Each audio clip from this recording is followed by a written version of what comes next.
Hey guys, how's it going? So, today I figured we could play some more Hades.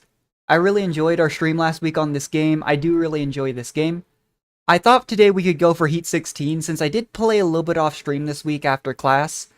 And I'm only missing the two achievements for Skelly's second prize, which is Heat 16, and max leveling each collectible or keepsake, which will take a long time.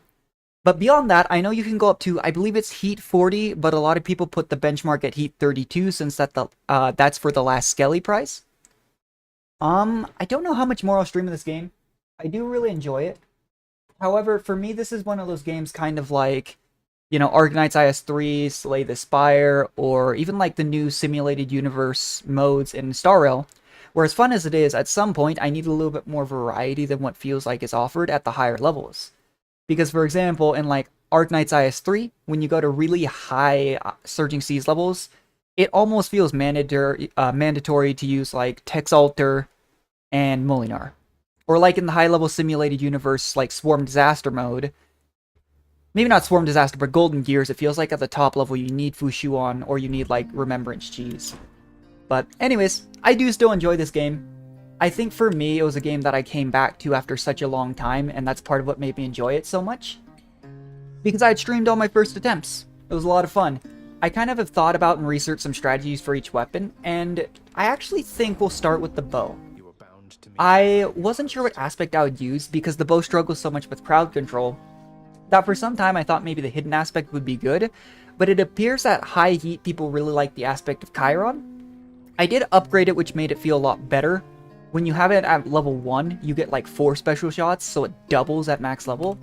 But essentially speaking, you shoot it, you do that in. The big strategy with this is to go, I believe it's Zeus special, and then 1 Demeter perk, so that you can get Cold Fusion, which is where the Jolted effect, where when you hit a Zeus perk and you have Jolted effect, every time you get struck by lightning, the enemy's jolted, the next time they attack, they take a burst of damage.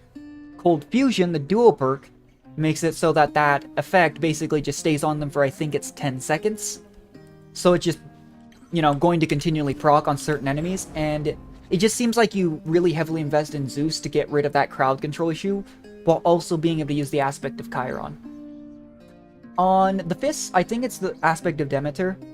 I'm not a huge fan of the fists either, but I do think that's what most people use. On the Adamant Rail, it's interesting, because people seem to use all 3 of the bottom aspects, depending on preference. I do still like the beam aspect, but I think if you're using this, you kind of need to rely on triple Q. Whereas for other ones, there's somewhat different strategies.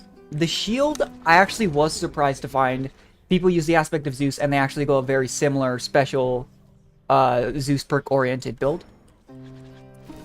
Spear, I actually have no idea.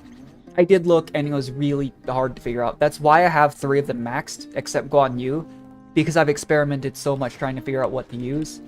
And then the sword, people say, really underperforms at high heat levels, but I still would imagine going crit weak, that dual boon with Artemis and Aphrodite would be a good way to go. But I figured today we'd start with the bow, since I don't think we used it at all last time. And this is one of those weapons that I think you just gotta play it safe. Like, that's the entire purpose of the, more ranged options here in this game, is you don't have to quite get in there. As far as the Pact of Punishment goes, I actually found out we did barely beat, with a really good build, this version of the fight. However, I found out even at Heat 32, some people don't put this on because of how much of a difficulty spike that 3rd phase of Hades is. Right now, because I was testing this, and I did clear on 10. Benefits package, armored foes having perks. It's not the worst, but you do have to be careful for sure. Middle management, I think, just needs to be on. It's 1 encounter on armored foes, so for example, on the 1st floor, the enemy that disappears and reappears a bunch has the hand enemies that try and grab you so that they can shoot you down pretty fast. That's not a huge thing to work around. Those are the only 3 things I had for 10, so we need 6 more. Because I'm just going to go straight for Heat 16 today on hopefully at least a couple weapons. I think foes doing bonus damage isn't too bad at 1. Minus 25% healing isn't too bad. I actually don't think tight deadline is that bad. I thought it would be really bad, and I do think at like this, for example, would be rough. But at 9 minutes, almost all of my clears, and all of these things do make clears take longer, are less than 30 minutes. So given that there's 4 floors, that means at 9 minutes you have, you know, that much time. I do think that at a high heat level, though, 5 minutes would be nasty. Fewer choices. I think this is very RNG dependent, and knowing me, that would go poorly. So let's try damage control. I actually didn't mess with this one, but a single hit you would think would be bad for the bow, but because we're doing Aspect of Chiron, the entire purpose is to hit with our basic attack once and then hit multi-hit with the special. Not a fan of that. I would take this. I think this would be an easy one if I didn't know I would take so much damage in Asphodel because I'm terrible with the magma. This actually overcapped me, so you know what, let's take off damage control. Go straight for 16. Maybe with the other weapons we'll play it a little bit more. But let's see how this goes. Last stream went surprisingly well. I think we went 4 for 4, so... Oh, and it does give you the timer down here. I've used this, this particular escape attempt like once with the timer. Okay, so we need... That's a bit unfortunate. I think we're going to take dash here. For basic attack, I guess we should quickly go over that since the timer's paused. We need Zeus special and we need a Demeter perk. I'm not a huge fan of Demeter cast, and I think there's better options for basic attacks. So I think we'll probably go for Demeter Call, Zeus special, and see how that goes from there, hopefully early on. For basic attack, because the way this build plays is one singular hit, I actually think either a high multiplier, like Aphrodite with Weak, or maybe Poseidon works well. You could go defensive, like the deflect options with Athena, or you could go Doom option with Ares, because you're proccing at once. So let's go ahead and start with this. That isn't ideal, but yeah. I'm not sure what all of the Armored Foe perks are. But yeah, that's basically how this build plays. Ideally, we would have gotten a starting, you know, good special Zeus. It's part of the reason why I actually... Oh, I almost got hit there. Leveled up the perk. But I do know the Spartan helmet is these things are just massively more tanky. As far as how long that mark goes, I think it's right about 3. Yeah, the bow's... It's nice. I think our first clear ever was actually on the bow. It's safe, but it's also kind of a slow clear, and if you get into certain encounters, sometimes you just get swarmed real bad. That's why I thought the Aspect of Rama legitimately would be so good. Here's our hammer perk. Ideally, the 2 hammer perks we get are increase in special count, and I believe special pierce. However, the 2 runs I've done testing this build, I actually haven't seen more special shots. I wonder if over time, because the strategy I looked up was pretty old. I know certain hammer perks aren't available to certain aspects because they'd be too broken. Oh, never mind, there it is. Oh, there's 3 specials. I had one that was special pierces. Plus 4 shots I think is big, because you have to consider with the multi-hit, we are literally hitting now 12 times every time we launch that special. I do want some max health, but I think chaos perks could be big, and there's no reason... Oh, hi, Nyx. There's not really a reason not to go for it in the first floor. I was hoping for special damage. This could be really good. However, I think we go for the max health. Because you have to consider this, we're launching 12 shots right now with our special. So, 98% damage, striking foes from behind on each of them, but max HP... No, I take it back. I think we reroll. Reroll is going to take a little bit of time. I'm actually down to go for Ares. Let's try and get the Ares basic attack. Even if it's just common, I think it's still pretty high value. We do need to try and aggressively reroll for Zeus perks, though. Ideally, while we have the Zeus keepsake, because that allows us to get a higher rarity. Yeah. I'm sure there are other good options for your special other than Zeus. However, that is the build that I have found the most success with since testing. And it does seem to be a really highly reliable build even for high heat. So far the clear isn't going too bad. Alright, let's reroll. Let's try this instead. No, we really need Zeus or... Yeah, there it is. Zeus or Demeter.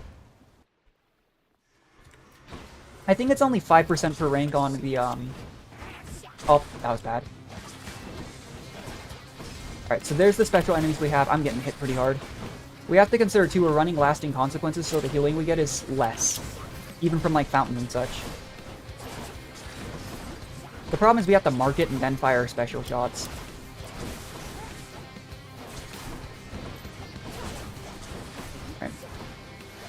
Alright, I took more damage that fight than I would have liked. We're hurting a bit. We didn't get it. That is unfortunate. Chain Lightning I don't think is actually as good as this. 15 Chain Lightning versus 75 on whatever we hit. I guess we take this. That does pretty much lock us into, if we're going to go for this build, we need Zeus Special and Demeter Call. And to be fair, I have done this strategy without the Cold Fusion, because you don't always find dual buttons. But still could be a little rough.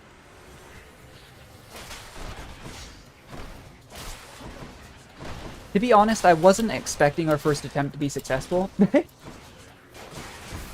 So the bad boon luck doesn't bother me too much.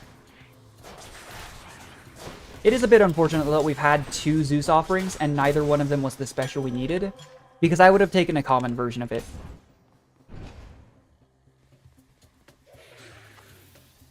I'm trying to think of what other perks are good. Hermes perks I feel like are generally pretty helpful. Your strong utility. We got, I think, the best possible Hephaestus hammer, to be fair. But if I'm forced into doing it, I might try a different special here. I just know I did get the Cold Fusion strategy, and it is very strong. How are we looking on time? We have 5 minutes. What chamber are we on? This encounter's a little obnoxious because I don't want to get hit. If we struggle with time too, we'll just take off the time modifier. That's not even the one I was running. I think I did like heat 10 to test this strategy out. And I think time's more of an issue for some of the ranged weapons than it is for the melees. Because the ranged weapons you're trying to play a little more safe, whereas the melee weapons you have to get in close anyways. What have we got? Money. We did make prices more expensive. Let's try... You know what, that's fine. It won't be on our special, but could still be helpful to have it on our Doom effects. I think Hades' Doom effects are really underrated on weapons that don't get in close and only hit once or twice. Like, I would always go for crit or high multiplier on Arthur because of the high base damage for the sword, but I definitely do not think it is bad. Doom stacking as well can be pretty fun. Oh boy. The power of the gods. Yeah, 105 damage. This shouldn't be the end of the floor. We're about halfway through on time.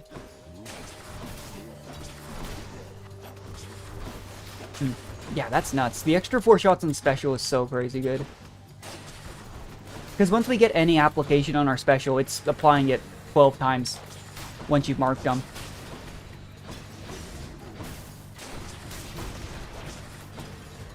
Yeah, I don't know how people do Heat 40 in this game. I only saw a few people say they'd done it, but Heat 32 is what most people shoot for. Kinda crazy. I'll take some max HP. That shouldn't be too bad.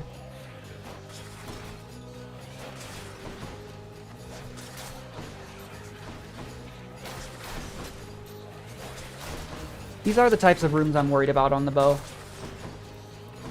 Especially if I miss that first shot. Mark them. That's how you get overwhelmed. Because that is literally our entire combo. Basic attack. Special. Ooh. I guess to be fair, we're missing a chunk of health. Most of the health we lost was from doing the Chaos Portal, which I think was super worth it. 98% damage when striking an enemy from behind is nuts in this game. Because backstab damage with how erratically some enemies move isn't always consistent, but it's also pretty common. If you're spamming attacks on an enemy, a good chunk of them will be backstabs. Some max health, and this is the last thing we have before the first fight. Oh, I can't pause. There we go. Just watching the timer. 3 minutes is more than enough time to defeat the first floor boss. It would be really greedy, but I could save my money and go for the max health here. Because the shop prices are increased, so we'd probably be able to buy one thing. I didn't pay attention to what the percentage was. That's good. Alright, let's go. Hopefully it's not Tisiphone. Perfect. Hope I didn't keep you waiting, ladies. Well, Zag? I haven't actually lost a Death Defied charge to the Furies in probably like 60 runs, unironically, but the closest I've come is absolutely from the Tisiphone fight. That fight is a nightmare. Oh, I didn't dodge in time. That's the one big thing about this game, is you get caught in animations if you're too greedy with damage, and that's how you get hit pretty bad. Just gotta play it safe. Oh, I say as I take a hit. Can't see anything. Which I would assume is the point to be there. We do have Zeus cast. I should be using it more. I always just forget I have cast. There are some really good, I think the Dionysus Demeter, it's Dionysus cast, can be a really good, cast-oriented build. Ooh. We had 7 minutes to spare. I believe in terms of the number of chambers on a floor. Oh, and it does pause. In terms of the number of chambers on the floor, I think there's the most chambers on the first floor. I think the last floor could be difficult. And I'll talk about it when we get there, because I did some research on how that works. Unfortunately, we did not get our Zeus blessing, and I do think we want to switch to Demeter on the second floor to get her call. That's enough Tartarus. Let's see how this goes.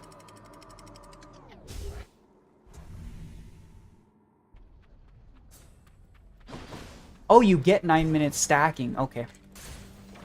I did not remember that. I've used the timer pact once, because I've been leveling up all my weapons evenly, so the one I've got the most experience with is actually just messing around with buffed bosses. Because just doing the first 3 floors gives you like 8 heat or something. I think it's 7. Or 6. No, I'm second guessing. Oh! I do that too much. Okay, here's our Demeter perk. I don't think Demeter Call is the best thing in the world. However, usually I go for the Demeter Dash, actually. However, we got so many random perks here that I kind of went for that. But you can see how much damage this is doing without even any boon on it. Oh my goodness, that fires so fast. Something that I've seen that's pretty common as well is people take the...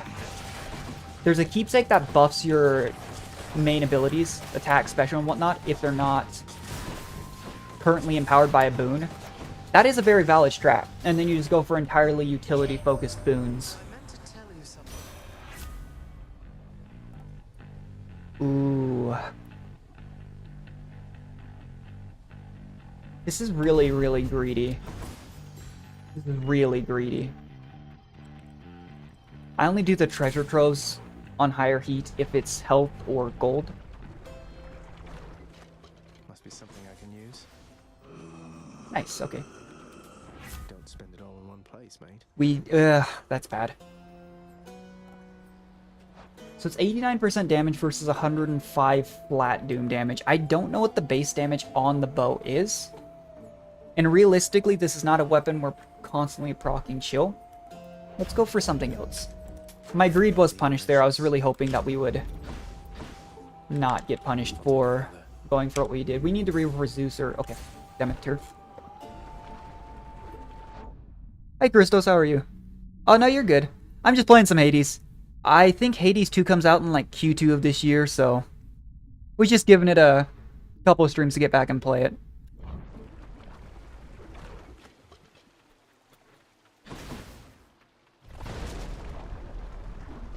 Alright, let's see how this goes. Huh, a little quieter than usual.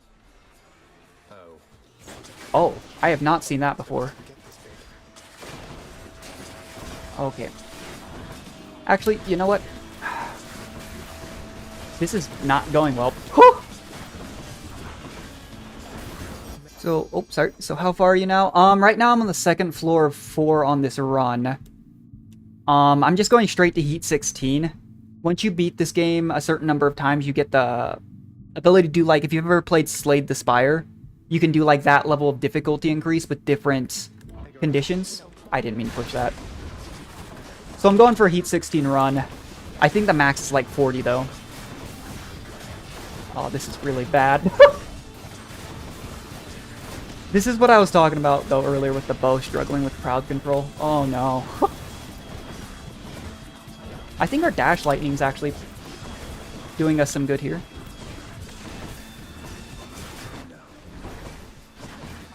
Oh.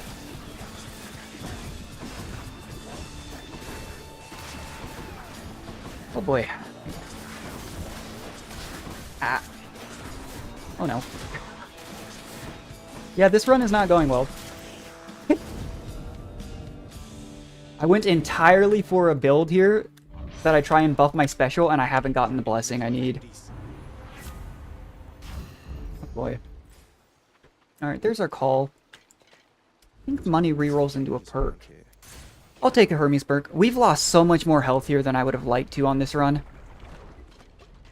Ideally, I think you just don't lose any death-defied charges. It's like your revive down here prior to the 3rd floor at the very end with Theseus. Have you played this game before, Christos? I think it like released in early access in, I want to say 2018. It's pretty old, but I think the full release was like 2020. Ow. Oh my goodness. Nope. Yeah, it's pretty fun. I don't think it's... I'm trying to remember how much it is, but...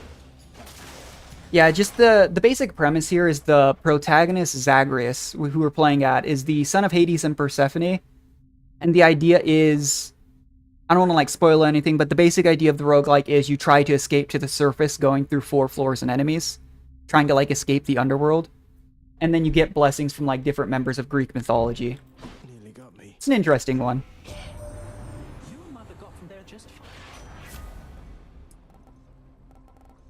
Really like quick favor, but I think this will get me out of trouble. Felt that. Don't worry about spoilers. Okay, I always just worry about it. Just in case, but... Yeah, it just kind of... Like I was saying, trying to escape the underworld. Essentially speaking, Zagreus can't leave the underworld for too long. Once he gets to the surface, he dies. So for some time, Persephone, just with all the Greek mythology, wasn't actually in the underworld. And so his entire journey at the start was to get out there and meet his mother. He's now in the underworld now, had like a family reunion and whatnot, but that's kind of the premise of it being a roguelike, is even now that she's back, he's almost like his new role is to be a tester. Doesn't wait, yeah. I mean, at the end of the day, unless it's a super story-based game, I could see that. I just... You know. And roguelikes in general, I'm surprised actually at how much story this one has. Because a lot of the big roguelikes, like The Binding of Isaac, aren't super story-heavy. Even like Slay the Spire, right? It's literally just you're a random survivor you're trying to get out of the spire.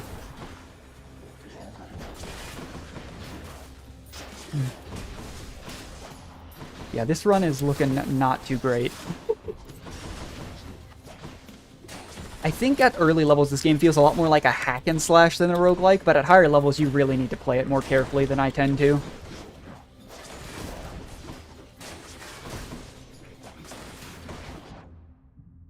Kind of. Yeah, kind of.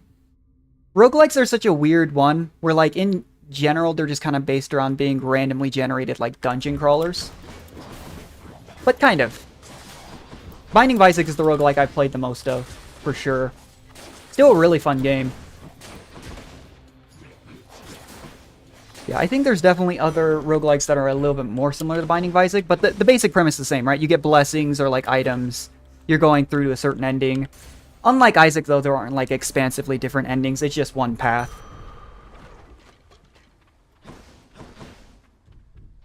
Much better. Oh boy, this is gonna be rough. Time to fight the Hydra.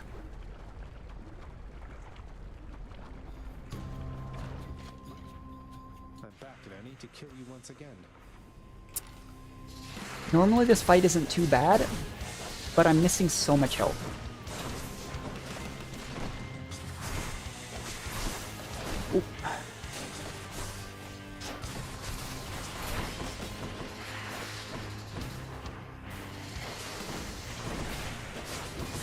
play.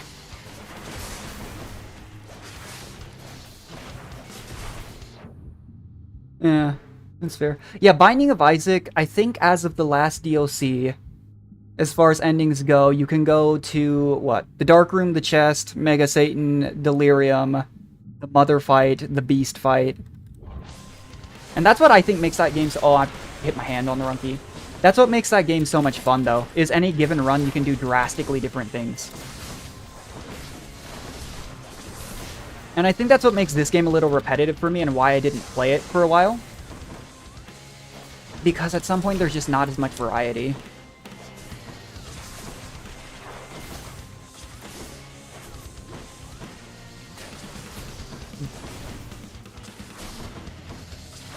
Yeah, I am excited to see, though, how the sequel for this game will go. I know with roguelikes it takes a little bit long for development because a lot of the time they're like smaller teams. But it's been like 5 years. It'll probably be pretty good. Oh, this is not going well. Too hot for me or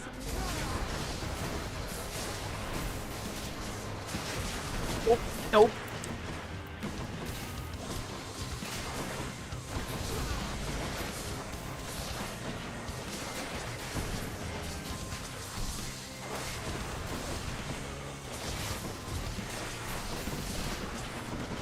Okay.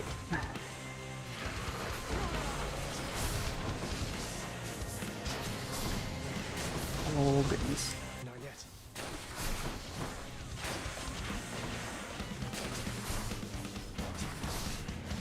Okay. Well, that was a little too close. I think if we fail this run, I might take off the... I have a pact on right now that makes me heal less. Not going too well. Especially since I have another pack that makes me take more damage. Basically, you have to unlock a lot of this stuff at the start. It's really hard to win. But I have 3 chances in fights where it'll revive me with, like, I think half health. It's no healing, jeez. I think I gotta take Acorn. The time hasn't been an issue, though. Oh, the lag in between comments. No, I get you. I don't, like... I'm just a small streamer, so I don't play with, like, delay on my stream. But that is fair. It's not quite like having a conversation. Hmm. Yeah, I don't know. I'm not sure how many runs I'm going to do. This is actually just the first run I've done today. My goal was to clear this difficulty, Heat 16, on, like, 2 or 3 weapons. But I went into this entire run with a game plan for this particular weapon. There's 6 weapons. I'm using the bow. And I did not get the one thing I needed for this build to work. I got another thing that really helps, but this is rough.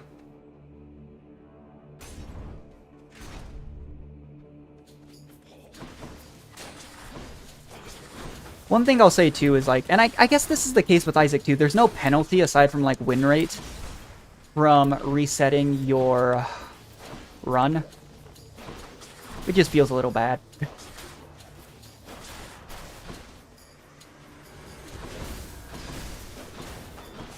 Part of the problem with this game, too, is at some point, outside of the bosses, it feels like a lot of the enemies aren't meant to kill you. They're just there to chip damage you. And you have such low sustain in this out game.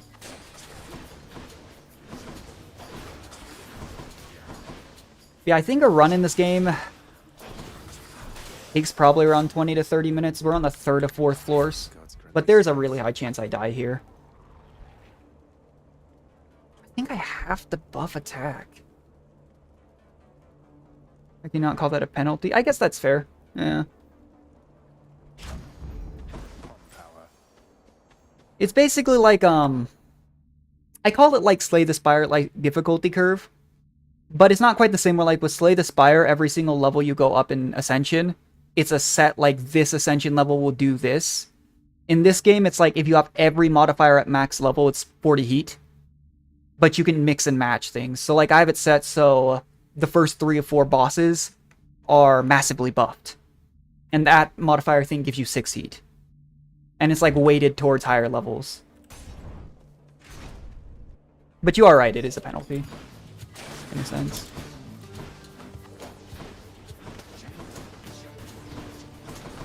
Oh boy.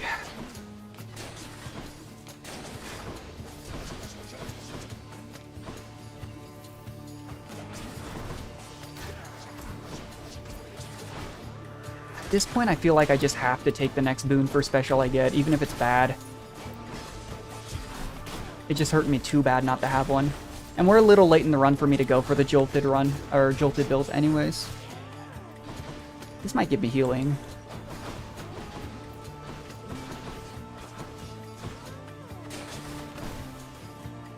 Yeah, sorry.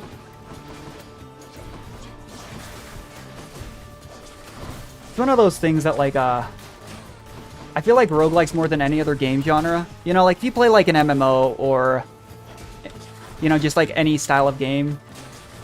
No, you're good. Oh. I think roguelikes more than any other game, even if they're in the same genre, can be so drastically different. Like, Slay the Spire is a deck builder-based roguelike. Whereas this game's more of, like, a... I don't know if hack and slash is the right word, but... You're good. They're, like, way different. I wonder... I don't... What games do you play, Christos?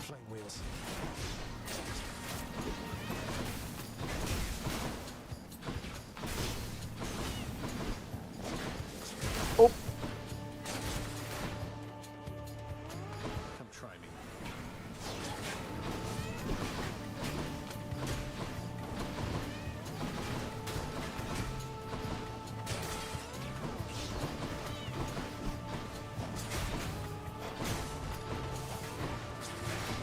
Oh, that's bad. I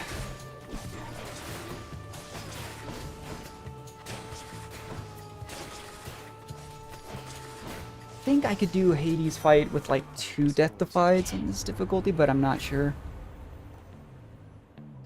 Oh, bad.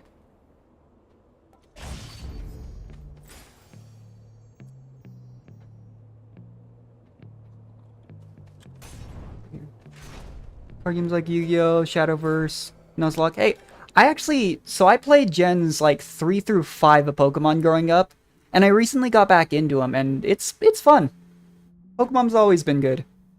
What's your favorite gen? For me, I think it was always 4, but I know a lot of the current ones are pretty popular too. I just didn't get it.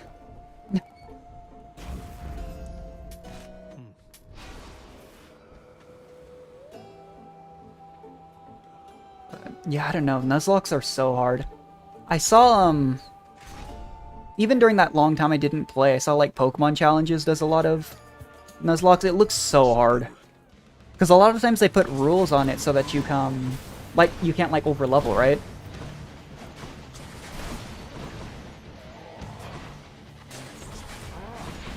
Ooh, that's not good. Oh.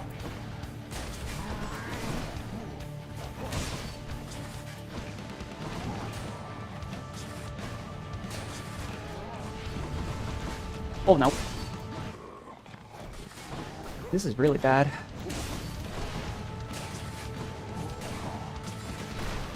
have a movement speed buff on enemies, and I did not realize it would be such an issue on Asterius.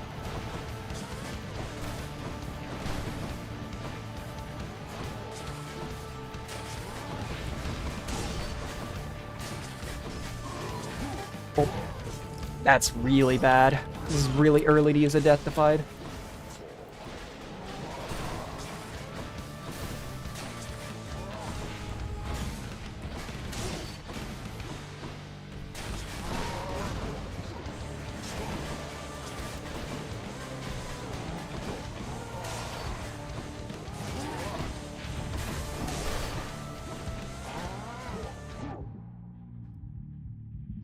Favorite one is You know, I've heard that one's really good. I think Legends Arceus is a remake of Gen 4, actually.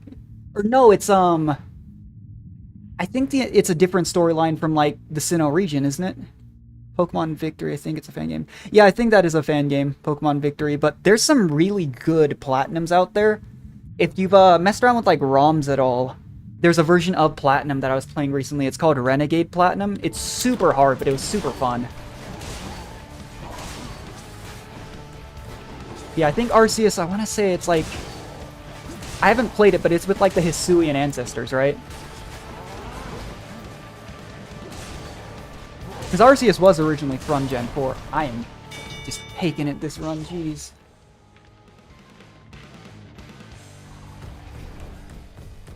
Until next time, sir. Your labors make Yeah, fine.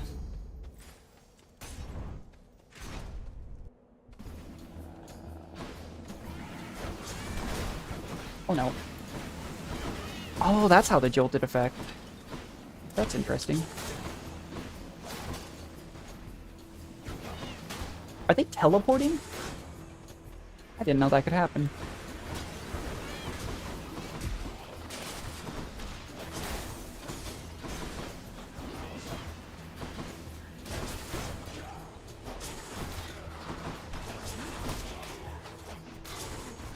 Oh no.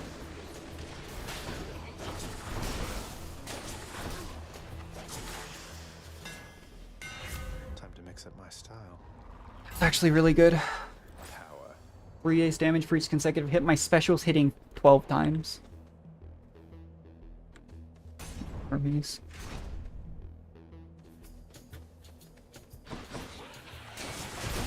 Not Legends. Do you remember the Pokemon movie with the time travel one? I didn't watch a whole lot of the Pokemon movies. I watched like the anime growing up. But time travel. I'm trying to remember. When I think of time travel in Pokemon, I think of Celebi. But I think Celebi first appeared in Gen 2 or 3.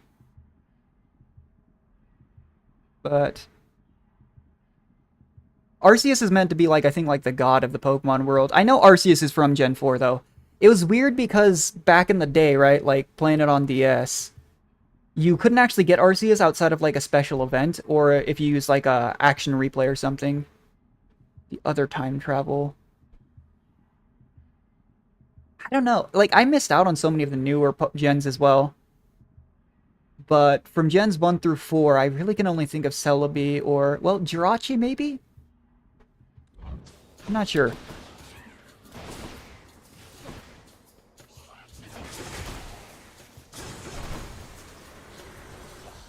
What's it look like? I guess would be a good way for me to try and remember. I'm terrible with names too sometimes, so. Oh!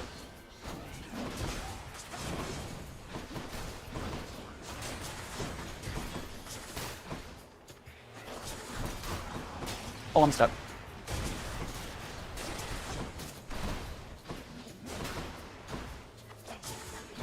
Ah. Yeah, I don't know. Time travel. Movie with time travel.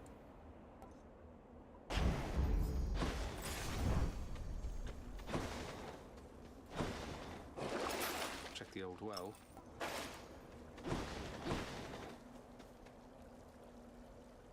This will probably hurt real bad.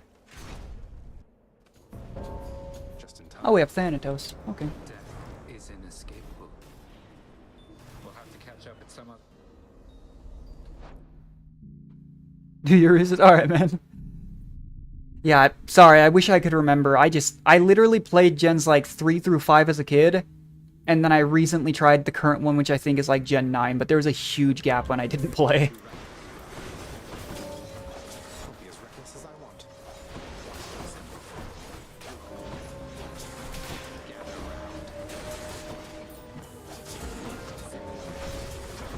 This is not going well. Okay.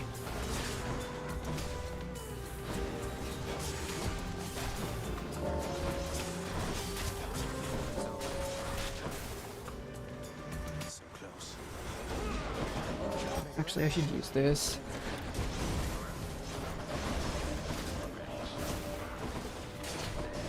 This is not going well. Oh.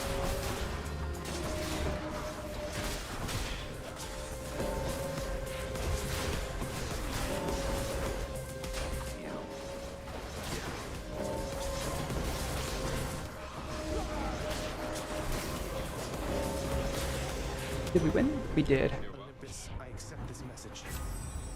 But there's Cold Fusion. The problem is we can only really proc it off cast and... That's unfortunate. If we'd gotten the right special early, I'd be in a really good spot. This is the last shot before the boss.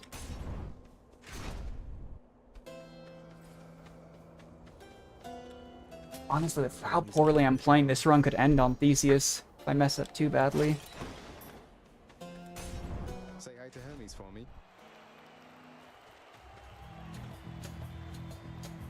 I swear, upon my honor, fiend, you shall not pass. Alright, we need to focus down Asterius first. The nice thing when you get the Asterius fight as an elite is it's hurt pretty bad at the start. Nope. Nope. Oh, you're back.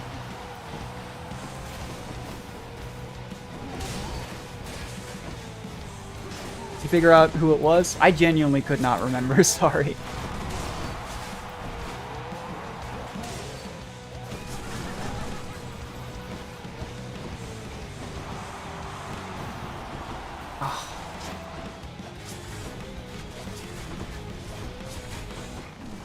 That's another deflect now. That's another one. That's... Oh.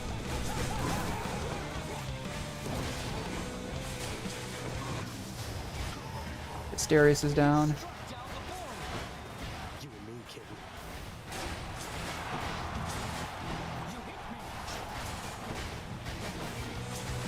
Arceus and the Jewel of Life. Yeah, so I think it's gotta be Gen 4 then, or like a remake of... Because I know they did that at one point. Where it was like a previous version, like earlier in time. Because I remember people even having a theory that one of the characters from like the Hisuian ancestors...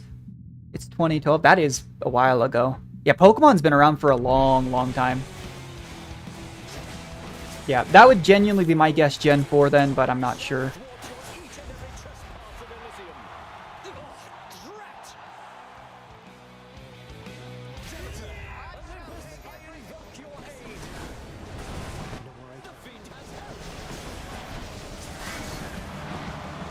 Oh, 9? Yeah, that was... Cool. I think what they do, though, normally is they release, like, a new Pokemon gen around every 3 years, and then in between they do, like, different games, right? Like, remakes and whatnot. If I'm remembering right.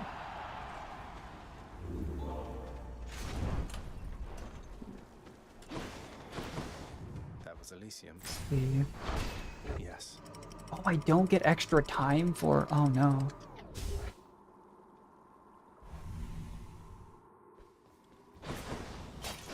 Oh, I do. Okay. That scared me. Look at all that coin. Hey, think I see a fish? Which one first? Yeah.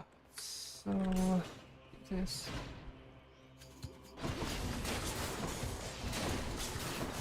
Hmm.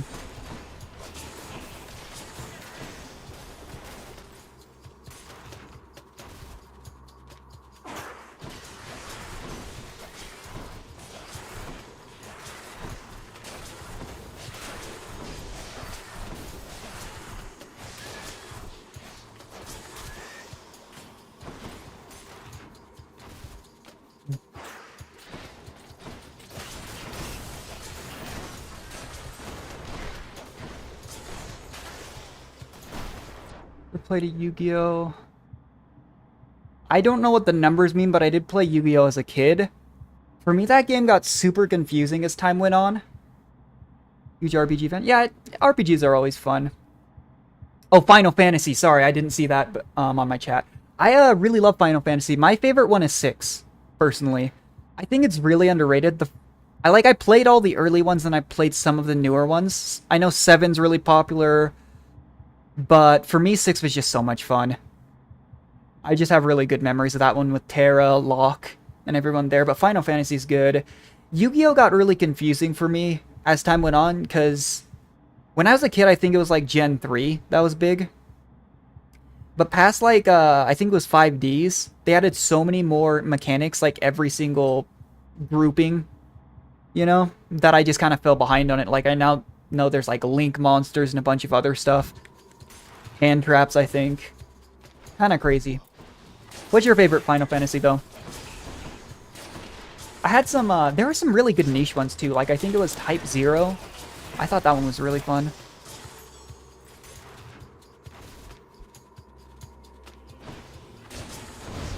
That's not good.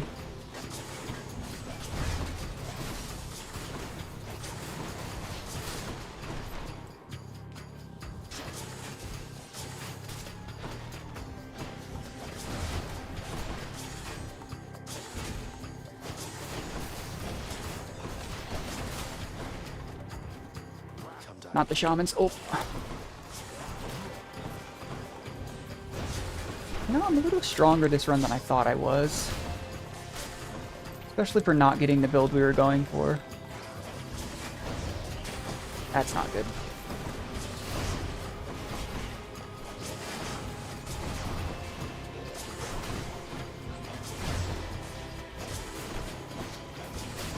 That greater call, jeez. Palm of power. Got some zest. Enough of this place. I'm back. Oh. Should stock up for the road ahead. I'll pay for that.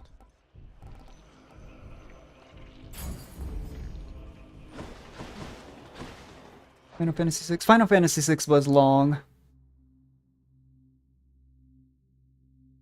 Road trips. You know, I've heard Final Fantasy 15 does have a lot of that.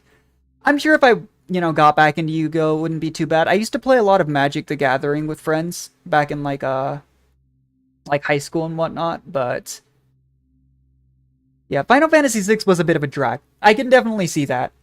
Because the amount of time it takes to get through just the world of, like, I don't know, remember what they called it, but the second half of the world of Ruin, it's a bit of a slog.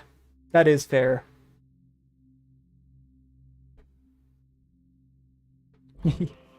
But, no, I need to try 15. I haven't had a chance to.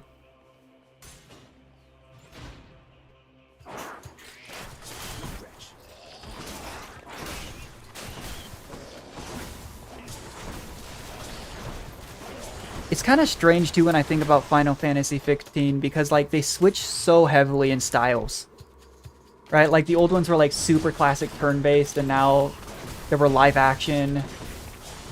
I've heard they've switched more into, like, open world. I know they have an online version. Pretty cool. Actually, I think that they've stayed relevant over the years, trying so many different gaming styles.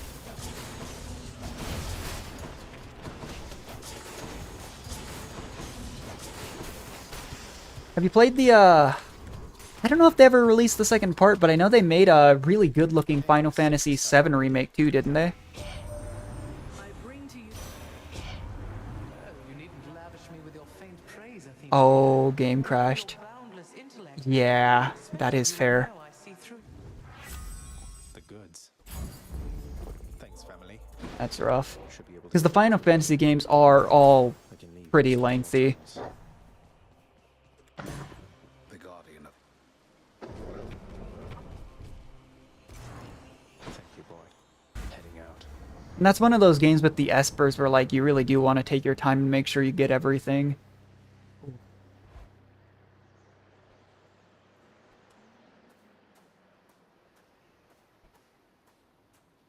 Hate to keep you from your parchment work. Well, Zagreus, Let's see how this goes. Does the timer? Oh, it does timer you. Okay.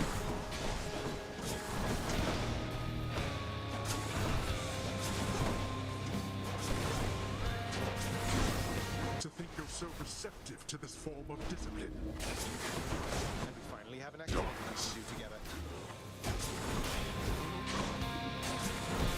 Now,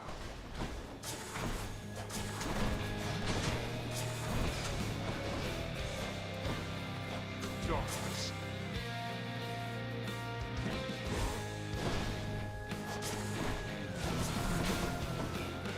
So yeah, let's greater call. Demeter or tend some other bottomland. That's unfortunate. He went immune right as I did that. I play it, but not this decade. That's fair. So is it the second part? Because I did play through that first part. that they released on PS4. I don't know how many parts they're doing it, because... Thanks. I think the first part was...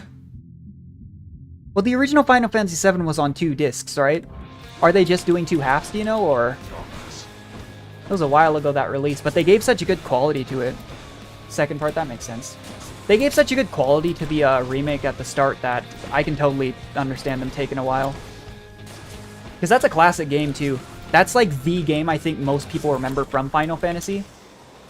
So if they made a bad remake, people would be pretty mad. You can't kill. Oh, that's not good. Blasted little.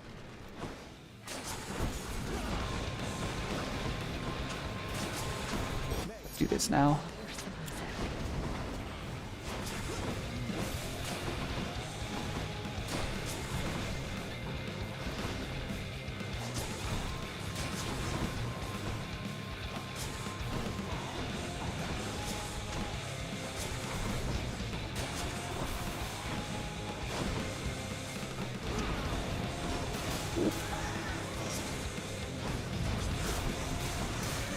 Oh. Oh. Didn't get that in time.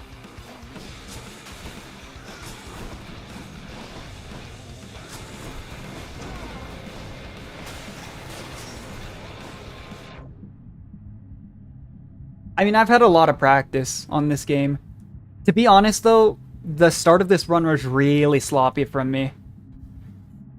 So far, this Hades fight has gone pretty well. Oh.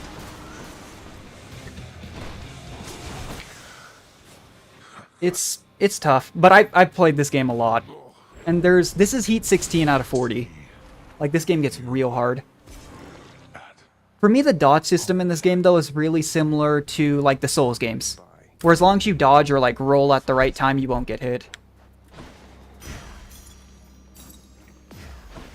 But to be honest, a lot of the time I mistime my dodge on that Hades fight because of the delay between attacks, and I get hit. But I'll take it. That was my first attempt on Heat 16, and I didn't think it was going to work. Especially when I didn't get the special build I was working for.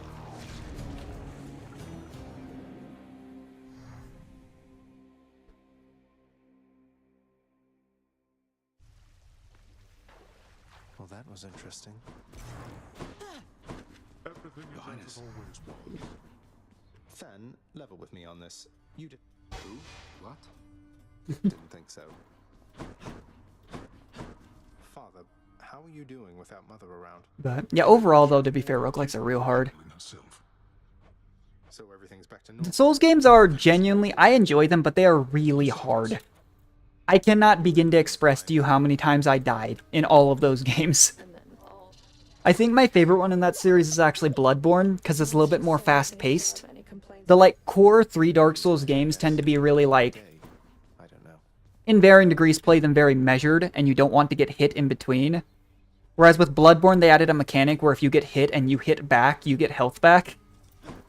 So it ended up being a little bit faster paced, but the Souls games are not for everyone. I didn't enjoy Elden, actually, as much because of the style of it, but Elden got Game of the Year. How about you tell me who your sources are? Nope. Tell me. No way. Tell me. I said no. Tell me, Skelly. Nuh-uh. Come on, tell me, please. No means no. Why won't you tell me? Yeah, I don't necessarily mind hard games, but some of them get super frustrating. Sometimes you just want a game to relax, too. That's why I think, like, Pokemon or No. Final Fantasy games, they can be hard, too, but So help me, Skelly, if you don't tell me who you're working for. it's a little fun. there will be no more Was your intro to words Souls? between I think it was fun. For me, I just had a harder time because the original Souls games were always very linear. Whereas Elden Ring, I mean, it was super, like, open. To, like, give you an idea, in Dark Souls 3, which was my first game in the Souls series from Software, from here. I think there's literally, like, 1 or 2 parts you can branch out. I want to say it's around, like, Pontiff Sullivan versus Yorm the Giant, and there's another spot. Whereas Elden, it's so, like, crazy. Yeah. Come on. There were so many parts where I played it and I was like, I just want to fight a boss, and I'm lost. He's rich. What's his But if you enjoyed the combat style, I think Elden was more similar to the Souls games, like DS1, 2, and 3, than it was Bloodborne. No idea. But they did a solid job. From Software makes really hard games. Yep. Now let's pretend like none of this ever. Okay. Let's see, what weapon do I want to try? Probably the rail.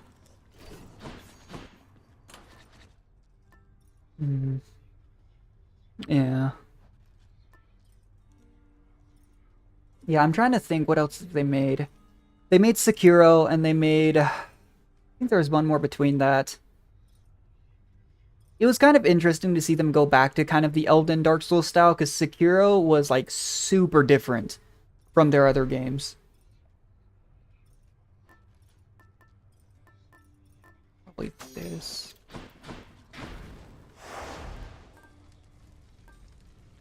The spear, I will be honest with you, the spear is by far my least favorite weapon.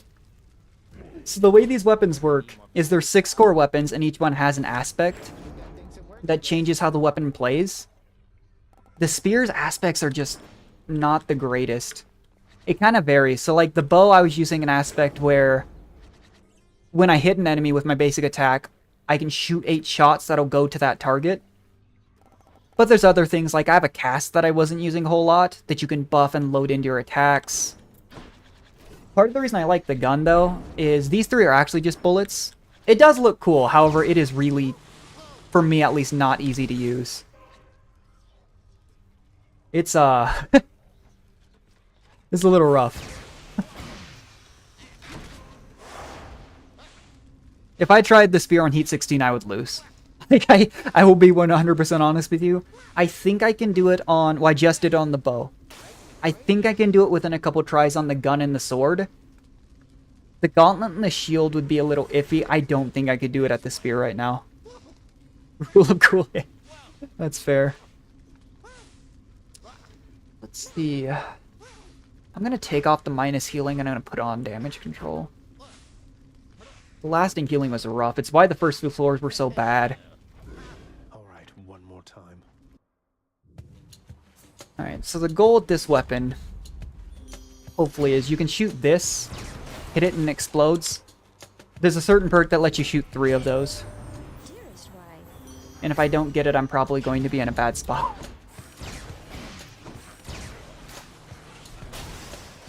Rearming.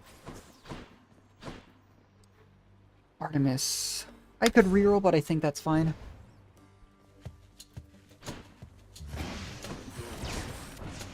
The general build when you're going Aphrodite or Artemis perks in this game is go for the other. Yeah. This aspect is a little more reliant on... If you have, like, the basic gods, not all of the 12 Olympians are in this game. Like, Apollo isn't a god you can get blessings from. But... Artemis's perks are all based around crit. And then Aphrodite's perks makes enemies do less damage. And when you use these 2 together, you can get a duo boon that makes you do more crit damage to enemies that have the weak effect on them. Because that's kind of the way they tried to make this game a little more interactive between blessings. So you're not just going for like one god every run. Is they added duo boons that kind of synergize. Like a huge thing roguelikes love to do for some reason is make synergies. Yeah, I'm trying to remember exactly how many it is. We did not get the one we needed. Go for this. There it is. Let me have it. Trying to remember. Well, like they include Demeter as well. Because story-wise, she's Persephone's mother, right? And our protagonist here is the son of Hades and Persephone. Alright, we didn't get triple special, but we are leaning really heavily into special damage here. Oh, fair enough. Yeah, it's an interesting concept, but like I was kind of saying earlier, for me, this is one of those games that I burn out pretty quickly on. Like, I'll play it for a week or 2 every now and then, and I'll kind of drop it, because there's just not, like, variety. It's basically just the 6 weapons, and then making it harder.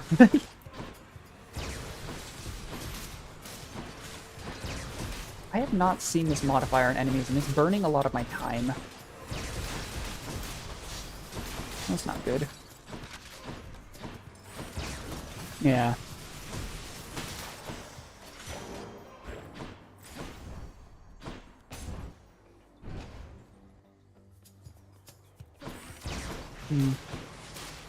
So I took off a modifier this run compared to last run that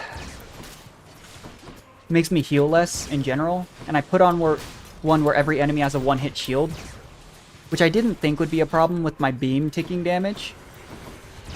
I'm starting to realize it might have been more of a problem than I thought, because I'm relying on that big explosion, so I can't just surprise enemies as they spawn. Your plans for the next hours? I'm probably only going to stream for like another 2 hours or so. I usually do like 3-4 runs, and I just like on the weekends I'll stream something. Like I'll stream like, if you ever heard of like Genshin Impact or Honkai Star Rail.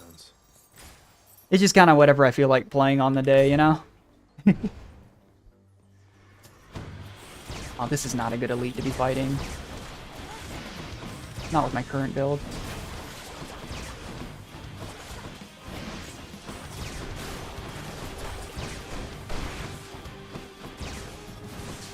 Yeah, Genshin's fun.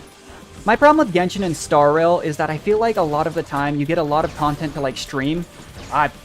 This might have to be a redo run. I just got hit for like half my health. But I feel like they have a lot of content right on a new patch. And then you kind of... Oh my goodness. Okay, you know what? I'm calling this one. But, oh, that completely exited me. I feel like there's a lot of content, sorry, I keep not finishing my thought, right on a patch when it hits. But then there's a good chunk of time where I'm just doing like dailies and farming. And I just don't really feel like that's a fun thing to stream. Because at the end of the day, I just kind of stream for fun. Because I enjoy it. While I'm in school and stuff and have some time. But, yeah, have you, we're in 4.2, right? Have you tried Navia? Were you able to pull her? Yeah. There's just not a whole lot of replayability. Like, I wouldn't want to stream Spiral Abyss, because I think that's a little boring. I did one stream way back when where I played Wind Trace. I loved that event, but it was so rough with the latency on some people. I remember it was right when Wander dropped that I did that stream. And this poor enemy Wander lagged so hard, he went from one end of the map to the other, picked up the favor, and then I stood on him for like 45 seconds, and I couldn't capture him. But I don't usually mess around with multiplayer in Genshin. But yeah, Genshin's a good one. Have you tried Star Rail? It's definitely a different style from Genshin. Just watch the story. That's fair. The story is surprisingly good for Genshin. There's a lot of depth to the lore behind it. That's kind of crazy. Pokemon's your first real game? Yeah, that's fine. Everyone enjoys different games. Hey, Pokemon's a real game, you know? Everyone enjoys different games and stuff like that. Nothing wrong with it. I'm actually gonna do this. Yes. That run went so poorly so fast. Let me check the modifiers. Oh, I forgot it changes the modifiers based on what weapon you're fighting. 3 here. That's fine. I need 2. Oh, I didn't have convenience fee. Try this. YouTuber VA. Nice. There's nothing wrong with like what you choose to do, and there's so many people with like the YouTubing scene that do different things, and I think it'd be really cool to be a voice actor. That's definitely a cool goal to shoot for. Like, the VAs in so many games, I think people underrate it. But, like, the difference between, like, a good VA and a kind of a rough one, right? They can make a huge difference in the feel of a game. Yeah, that's a really cool goal. You'll have to come by and let me know sometime if you make a channel or start something. I'll look it up, because, yeah, voice actors are such a cool, like, addition to games. Because you consider, too, like, the really old games didn't have any. And it makes such a big difference. But yeah, and if it's any like what's the word? Sometimes my brain just short circuits. If it's any encouragement, like I know it can be scary starting out with like recording and stuff like that, but I promise like you can look up tutorials for like OBS for recording your or streaming, and it's not super bad. Like it's not super bad to get started.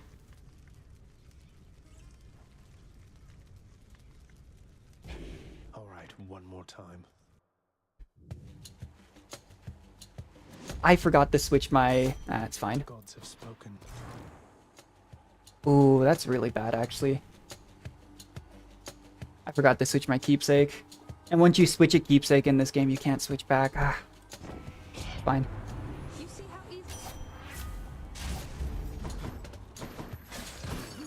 I already got hit. Alright. See how this one goes. 2 mil for the... Ooh.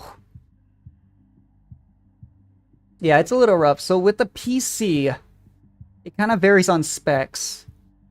I know like recording equipment because I've done like a lot of music in my life. I don't like post covers really or anything like that. But I know with mics it can be a little bit rough because on the voice actor end of things it has to be a little bit higher quality than like a streaming mic. But when it comes to like PC specs, I know nowadays... I'm trying to think, I'm not an expert, but like 16 gigs of RAM would probably be fine. I think you could probably make do with like an i7. It's hard to know.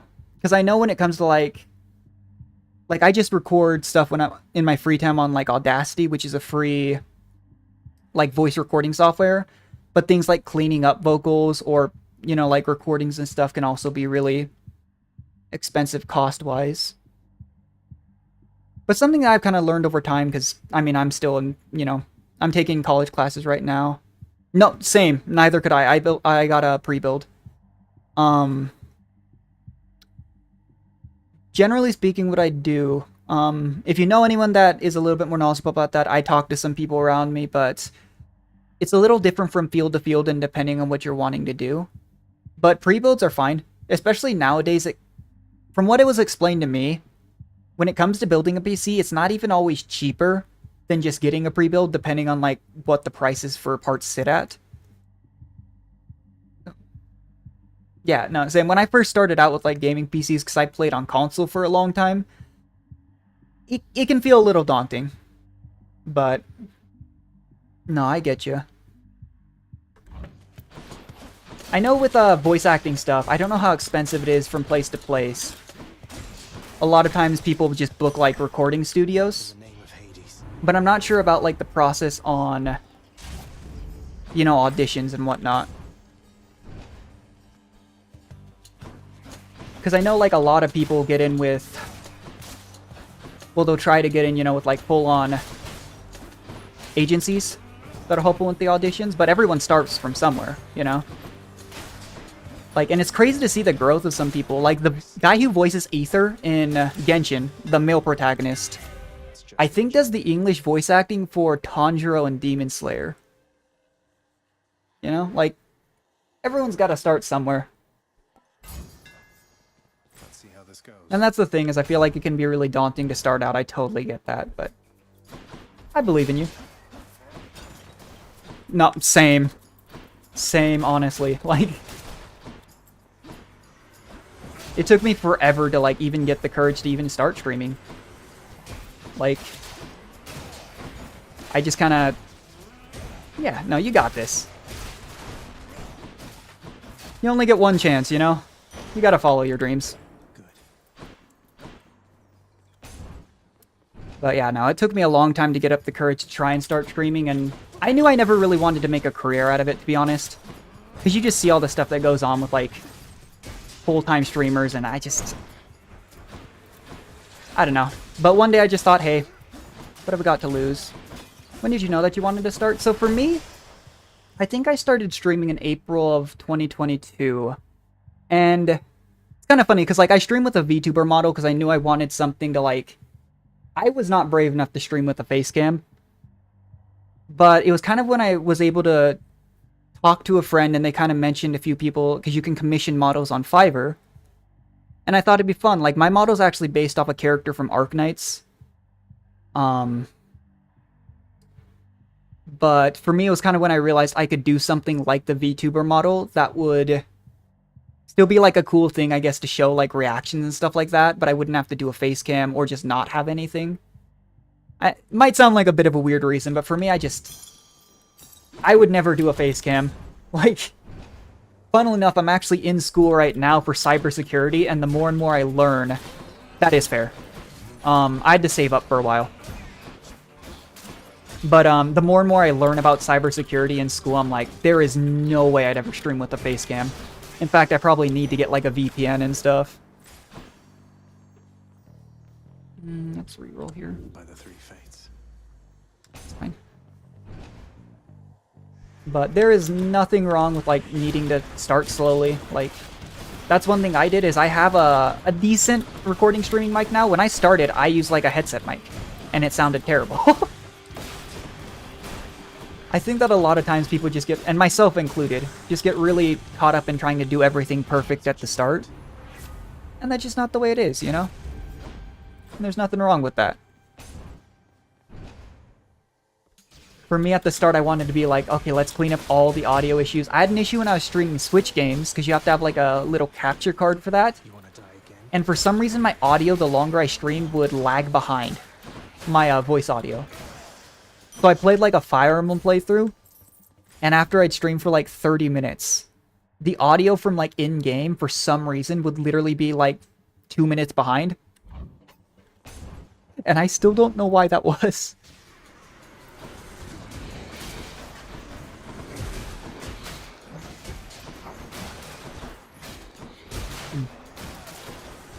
Yeah, no, I definitely do understand the struggle with finances and stuff. Like, believe me, I'm in college right now in the US.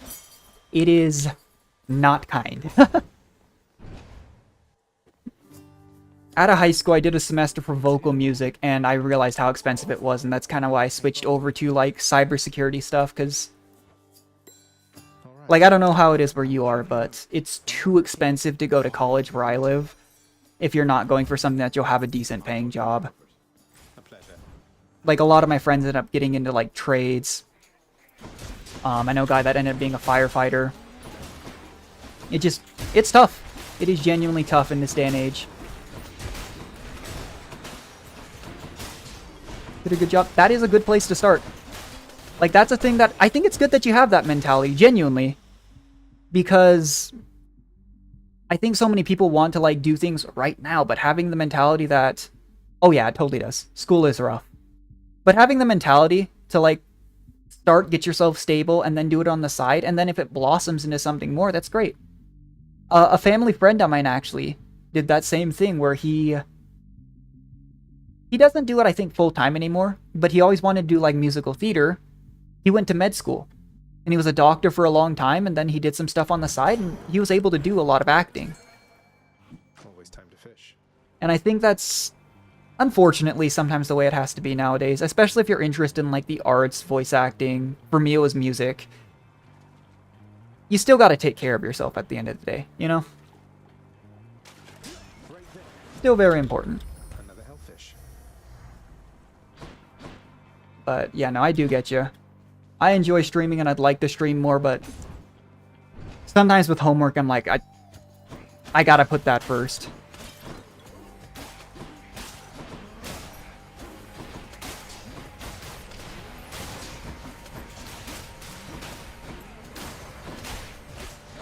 This would have been such a bad room if I was still using the gun. Or the bow, actually. Don't want to work a 9 to 5. I mean, that's fair. Genuinely, what everyone wants out of life is oftentimes really different.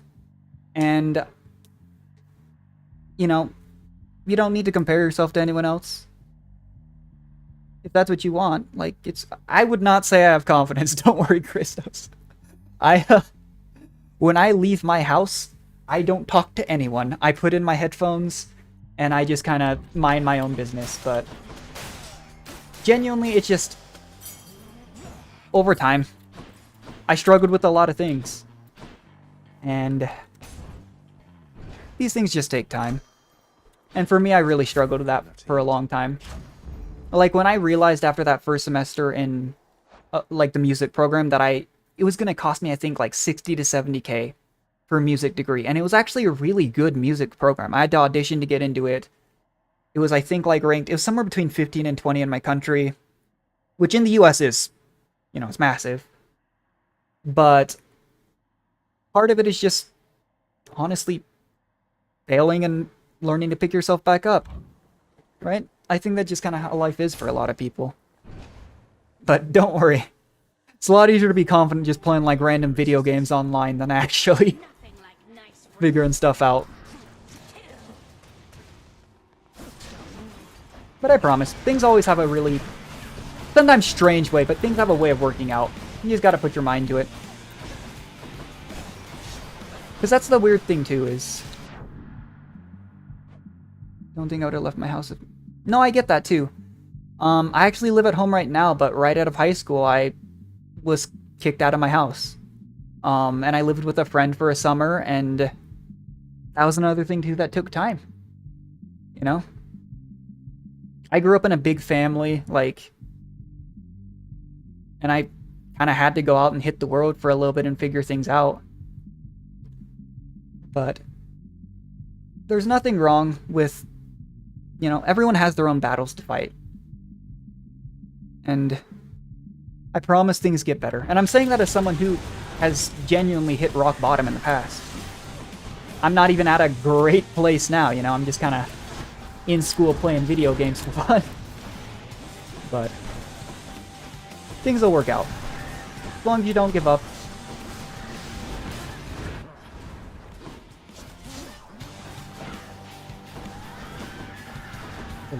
I promise, I've spent a lot of time trying to bounce back and forth, figure different things out. But I do also understand the strict parents thing. I grew up with 5 siblings, actually. I was number 4 of 6, and I think when you have that big of a family, you have to be strict, you know?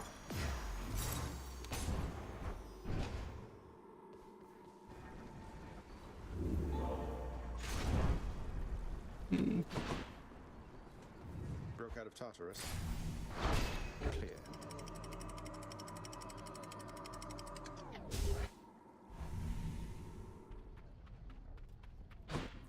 Hot up here. I have a better idea. Yeah.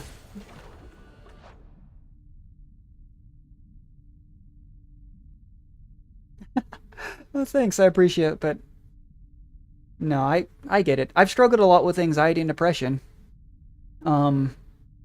Like I was saying, like everyone has... They have things they struggle with. And genuinely, when it comes to streaming, once you have like OBS, which is free, like the OBS recording software most people use for YouTube and streaming is free.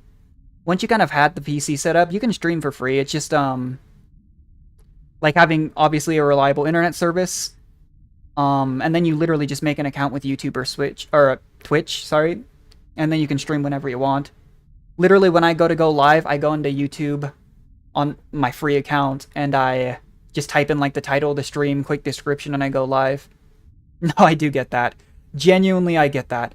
It took me, like, a long time to save up enough for a PC. And I think you can stream off consoles, but I'm not sure on that one. That one I'd have to do some research on, because consoles especially have made, like, big strides. Like, I don't have a PS5. I haven't played on a console in a while, but I've heard the stuff they've done with that console is crazy. But... yeah, like, literally all I do is go to class, work a little, and do stuff. No, that's fair. Sorry. I did remember that. Sorry, I just... trying to think of other potential options. Because I know sometimes the reason people go with consoles, the reason I went with a console for a while, it is still a little bit cheaper. But genuinely, like, people do auditions and stuff off their phones. Like, phones, too. Can have stuff you can record. This part from TikTok. I mean, genuinely, TikTok is. I don't use TikTok. I know there's like a lot of drama around that, but like there is with every social media platform. I guess like what I think with that is, I remember when it comes to like VTubing, right? I don't know how much you know about VTubers, but there's a lot of really like big agencies for the people that want to make it big time, like Hololive and Niji Sanji. There are people who got really big. Um, mm, but there are people who got really big with those companies and they auditioned off the phone. You know, like I really do get the struggle, like on the cost of things and everything in general. Just the price of living, food, gas, and everything is going up. But like I said, everyone starts somewhere, and everyone starts somewhere, and I don't know. I wish I was more knowledgeable to help you on the voice acting part of thing, but I'm really not too sure. But no, genuinely, not sure which part you're capping to, but on those big organizations, I think it was. I want to say I don't think he streams through Niji anymore. I think he went to a different company, but I think it was Mysterious. He has like 1 million subs on YouTube before he switched, because with VTubing, once he's kind of, they call it graduating, so he doesn't stream on that account anymore. But hey, I'm glad to hear that at least. But like he legitimately did his audition for this major industry off a phone. And he got in and he ended up being really successful. There is some weird stuff going on there, so I think he streams in a different company now under a different name. But like everyone has to start somewhere, and there's no reason to be like discouraged or anything. Like you don't need to compare your starting point to where someone is now, you know? Missed a switch. Yeah, so I don't know how much I can talk about it on stream. I'm just a small streamer, so nobody will probably see it. But I believe he streams... How to put this without using a name? If you know Mista by voice, look up the only current male VTuber in VShoujo. I think that's the best way I can put it without... Like... Because I know it's a big stigma with VTubing, like talking about past lives or whatnot, but look up the only current male VTuber in VShoujo.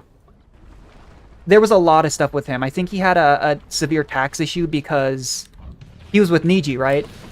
Uh-oh. And Niji, I think he lived in like a European country. I don't know. There's a lot of stuff about talking about it, but I think there was some big issue amongst other things. Yeah, Mista. It was really sad. I'm glad he's doing better now, because I enjoyed watching Mista's content. He always seemed like a really nice guy. I am just taking it in this room, geez. Yeah. Like I said, like, I don't think I'd personally get in trouble for saying it outright, because, I'm a really small streamer, but I know people have gotten into trouble on, like, just general social media for saying anything like that. Am I lagging? Oh, no.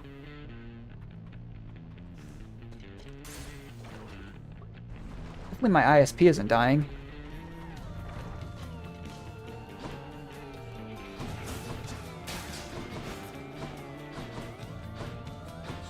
That's another big thing with streaming, genuinely, that, like, I'm kind of glad it's not, like, oh boy, my source of income or anything like that. Oh, no.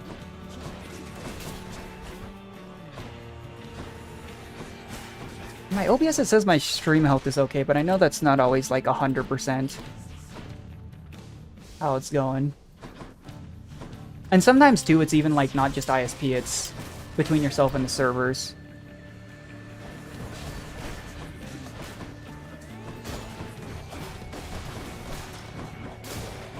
But yeah, no, like I watched I don't really play League of Legends anymore because it got really toxic. But I remember I was watching a guy who played it, and he'd stream late at night and his ISP would lag all the time. And I felt so bad for him because that's how they make their living. But hopefully it sorts itself out in a bit. That's one of the worst things about playing online games, is what got me into roguelikes. Is when you're when you start lagging, it's bad. All aboard. Like when you're playing an online game at like 120 ping or something like that plus, it's rough. I was really hoping there would be healing here. Should help keep me going. My senses sharpen.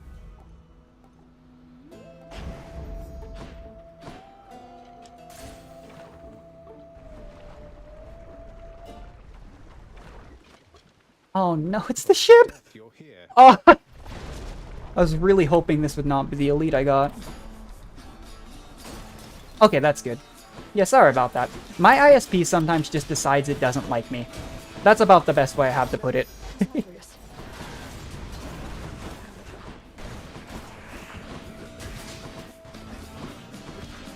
Oh boy. Oh my gosh.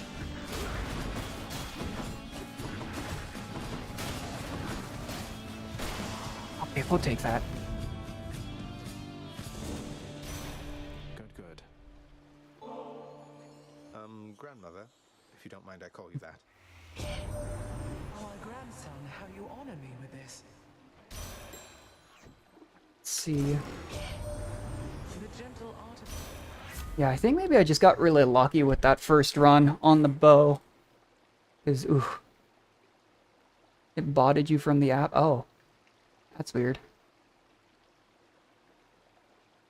No, I know there's so many random issues with both Twitch and YouTube streaming. I don't know about other platforms, because I know there's a few others, but I've seen, like, just over time some really strange stuff happen. But, yeah, ISPs in general, too. Make yourself Like, You ready to see? this is one thing that hits a little close to home for me, because I've had so many issues with ISPs in the past, but the problem is, at least where I live in the US, there's not really laws around beyond like a point, I guess. Like they'll say we'll give you around this upload, download, and then sometimes it could be much more and sometimes it could be much less. Here you go. That is one thing I didn't realize though for a long time is for streaming, it's genuinely, you don't need terribly great internet to stream. In terms of like speed and stuff, it just needs to be consistent.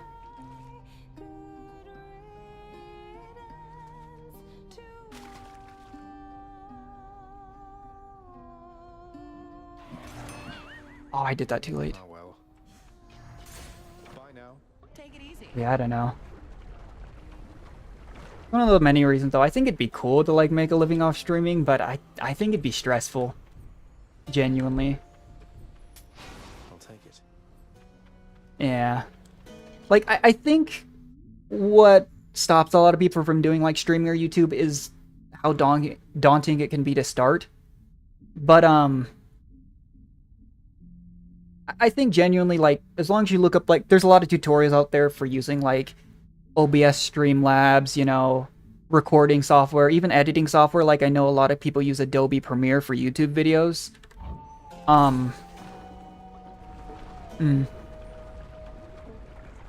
It can be a little daunting for sure. What's the matter, Lerny? You seem quite upset.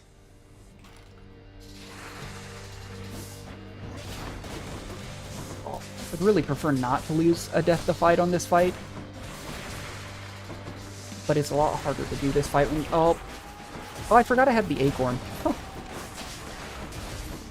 I've already burned through all my acorn charges. Yeah, no, it took me a long time. And like I was saying, you don't even necessarily need like a super good PC, super fast internet. It's really dependent on what you want to do too. Because some people stream in like... I stream in 1080p. Some people stream at like 1440, some people stream at like, you know, 720. Nothing wrong with it.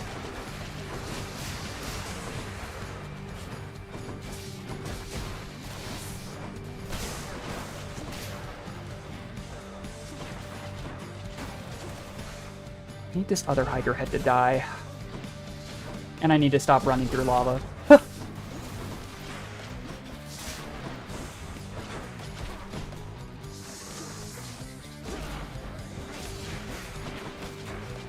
Oh, I didn't think I was in range of that, and I got hit during the wind-up. Dang it. That's the big problem with this weapon in this game. is this weapon does a lot of damage. But...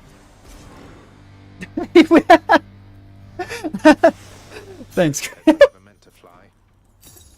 Hey, that's a good compliment. I appreciate that.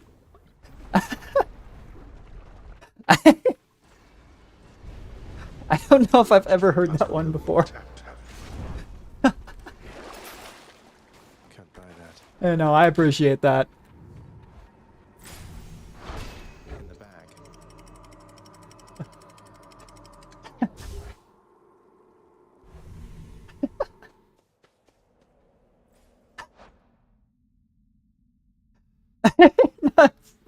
It was fun. It was funny.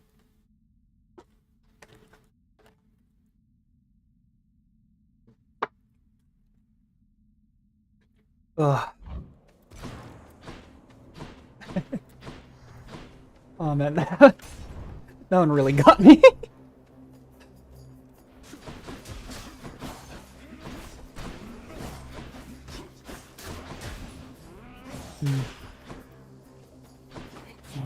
Hey man, what's life without a little joke here and there, huh? Like, ugh. I mean, take it from me, I spend a lot of my time annoying my friend group with really bad puns. And they get mad every single time. It's so funny, but they find it significantly less funny than I do. In the name of Hades. Ooh. Yeah, sure. I'm sure the Demeter won't mind.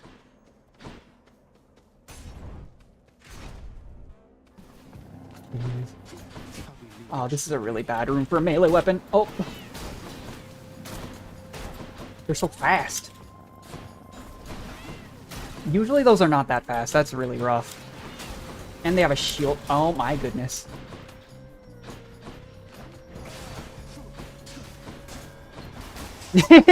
That's absolutely fair. All mine. Something I need. No, I enjoy like trying to make sure everyone's having a good time, but sometimes they don't appreciate the puns.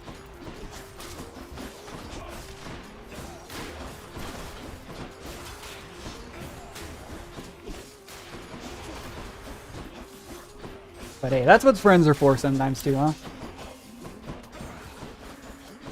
I can tell you're almost done. I don't know, really. What's regenerating? I was not expecting to win a Heat 16 run this stream on my first attempt, and I'm very happy I did. But these last couple of runs have been... I mulliganed the gun run because it started so poorly. And this was actually the first time in like 20 runs I've lost one of my revive charges on the Hydra. It's been a little rough. I've just been focused a lot recently on schoolwork. So it's kind of pulled my attention away a little bit, but I might do another run or two depending on how this goes. My goal was to beat Heat 16 today on 3 weapons. But I figured realistically it would be 1 or 2. So I'm hoping this one will go pretty well. This elite fight's a little rough if you don't keep track of the ads. Which I'm not doing a great job on. I'm also just not doing a good job this run and last run of minimizing damage. Because so much of the time in this game I feel like turning it into a hack and slash, and it's really not. Because if you take like the damage I've been taking every single room, you die real fast in this game.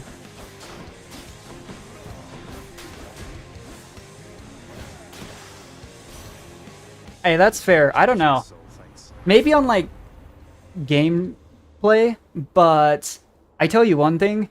I have terrible luck in, like, Genshin and Star Rail with polls, and I feel like when I stream, it somehow gets worse.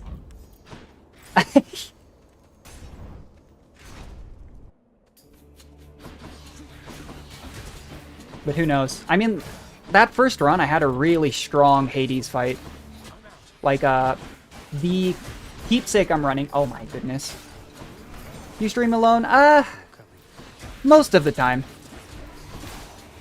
My friend group are, I love my friend group, but there's also things that my friends tend to say that if I stream, I think I would get in trouble for it. That's not how. If you get what I mean. I'm actually considering taking Curse Slash. If you do, then that's the problem. That's fair. Streaming with a group of people can be really fun, though. The problem is, too, when it comes to group games I would consider playing, the only big group game my friends play nowadays is League. And just... League is so toxic. I enjoy the game, but it's super toxic. And past the point, it just kind of burns me out, because... Like, we don't even play ranked modes in that game. Oh my goodness. I'm just not playing well.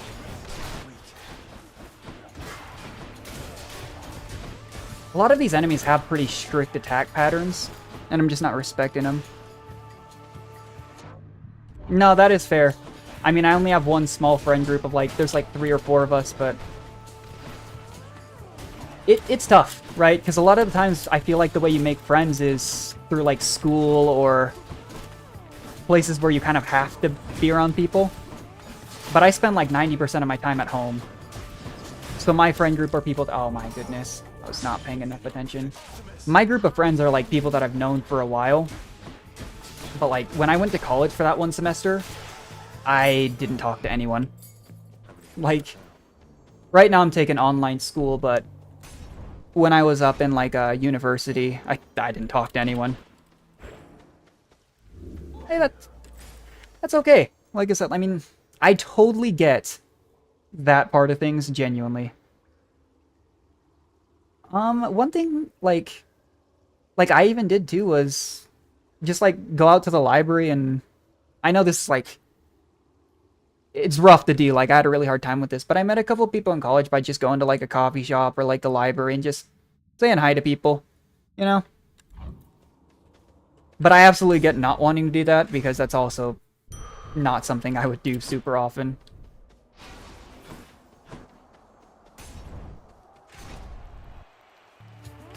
But no, I definitely get that. Like,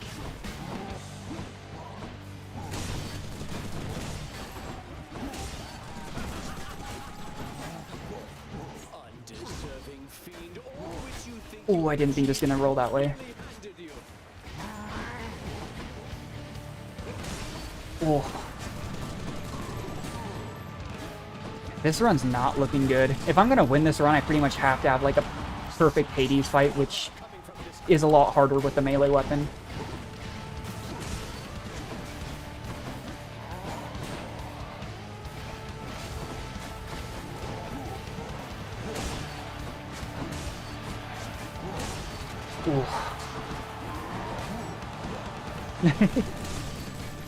Yeah, I mean, that's the thing. That's the hard part.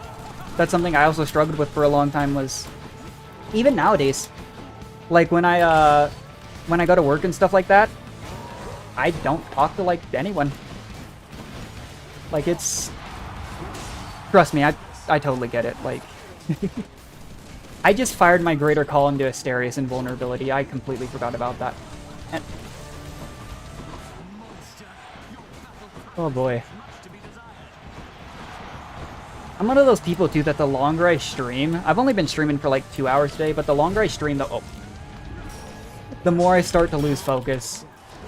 I just can't keep that kind of, like, focus for hours and hours. So I take classes online 3 times a week, and then I work part-time just a little bit. So I usually... I'm gonna die. I usually only stream, like, once or twice a week nowadays. It just kind of depends. On, like, weekends, right? Because, like, I think the last time I streamed was last Saturday. It wasn't super often. Oh! I just dropped my headset.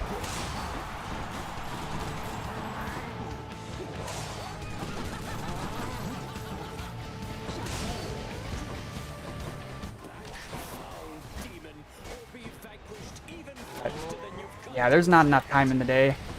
And there's sometimes during, like, the weekday that... Hey, thank you. There's sometimes during the week that I like want to stream, but I'm just so tired that I don't. Weekends just work out pretty well most of the time.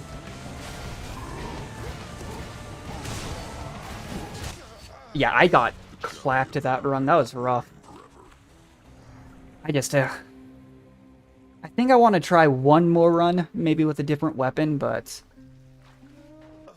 Jeez. Heavily armored half-bull. Thanks for dying. But yeah, I usually only stream like... It just depends, right? Because when I first started, when I was not in school actually, and I was just working, I was streaming like 3-4 times a week, but then I took like a 6-month break actually. And then nowadays I just kind of, stream when I can. It's something that I enjoy. And I think that's part of what stops people from enjoying streaming sometimes as much, is a lot of people really want to make it a career, and it's tough. It genuinely is. But I just do it because I enjoy it. I don't even know what other weapon I could do here. I think... What other aspects do I have? I don't know. Want to know what the feels like? Yeah, it's interesting. Like, genuinely, a lot of the time I stream to nobody. Like, that's one of those things is I think, like, when you look into, like, Twitch statistics, it's really interesting, right? Like, go for the spear, you want me to try it? I'm going to die. I will be 100% honest with you. Like, I had friends that really wanted to do streaming a while back for, like, make it, and I remember one day they came back and told me, I don't know if it's still the same, but having, like, 10 average concurrent viewers, I think, put you in, like, the top 7 or 8% of streamers. And you consider, like, you need hundreds, right, to make it full-time streaming. It's something that's... I think what, for me, makes it super important to have fun when you do this type of stuff. I don't know what aspect I'll do here. So this one, I thought was going to be really good, but it lowers your max health and healing super bad. We'll just do basic form. The spear has more range than other melee weapons, but it just does not hit hard. We'll try it. The spear is genuinely the weapon that I have, like, the lowest win rate on. It's gonna be rough. I forgot to change my keepsake again. I'm restarting. One sec. Deserving access would not ask. You can't always go where you please. The number of times I've forgotten to do that is upsetting. So you have these keepsakes you can switch every floor that have different effects. The one I was using, I used for the last 2 boss fights because it... No, genuinely, the run would have been so doomed. I just saw that, but I'd already restarted. The one I used for the final 2 boss fights basically blocks the first 5 times you get hit by a boss. Don't worry, it won't be easy. I'm not... But you usually switch to a different one for an early one to kind of help you target a build. The problem is, I'm not sure what boons to even go on a Spear build, because I play it so infrequently. I think I could go for a Doom Ares build. We'll try it, and we'll just keep the same perks. Time to put in extra work for those bounties. But I mean, I can't believe my first run today went so well at this heat. Prior to the stream, the highest heat I cleared on was like 10. And I'm playing on 16 just on every weapon this stream. It's been rough. I have gotten... Last 2 runs made me real sad. The surface is quite nice. Hurts my pride a little bit. Lord Ares. That's what roguelikes do to you, though. DBZ effect. Hey, that's what roguelikes do, though. You think you're, like, you're doing real good, you're all super cool, and then the game just slaps you upside the head. I've played so much Binding of Isaac in my time, not on stream, and every time you think you're doing real well, you start to make a dumb mistake and you die. Let's do this. I will keep fighting. I didn't switch weapons!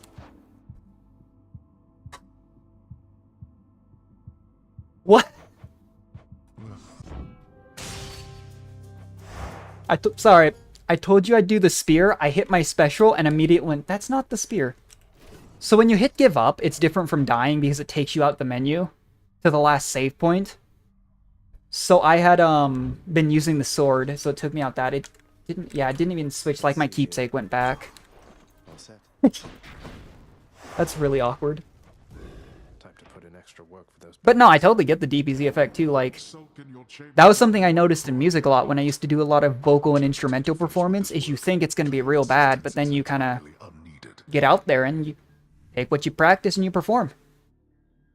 Like, more so than streaming, I always wanted to be like a singer when I grew up, but that's also a really hard field to get into, and I just kind of do it on the side for fun, you know? The eternal spear.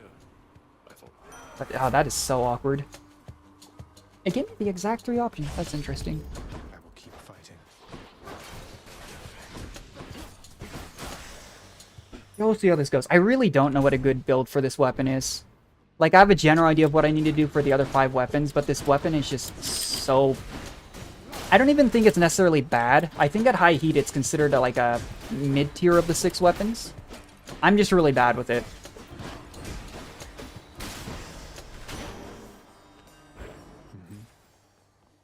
I do not imagine... Well, there's a really cool duo boon you can get with Poseidon and Ares on Poseidon Dash. Let's try it. If you're lucky. There's a lot of really cool synergies in the game. So when I was doing the bow run, a synergy I was running for was you can get a Zeus lightning effect that basically makes it so when enemies attack you for 10 seconds, they deal damage to themselves. And I didn't end up... Well, I got it, but not in the way I was looking for. Yeah. So there should be a bonus I can get. Basically, once you have... Like, there's dual boons depending on what boons you have in your main 5 abilities here.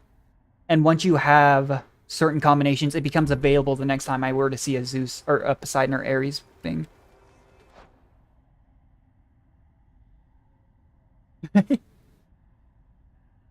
Yeah, I don't know why, if the stream is lagging. Sorry about that. This is tough. I think Chaos Blessings are always worth it, but I think Hammer is always top priority.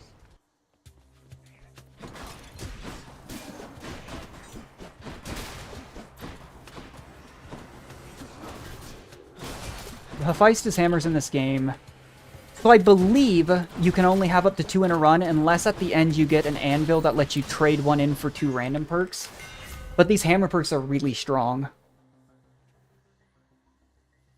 Let's try this. All tuned up. Yeah, why not? The aspect I took buffs my special, which is the spear throw. So I might try for that. We'll see how it goes. Out of my way. I mean, I don't think the spear is useless. I'm just not very good with it. Every weapon has like a drastically, not drastically, but a different playstyle. And for some reason, I just never did well with the spear. Like, you can do this spin attack. Every time I use that, I get hit.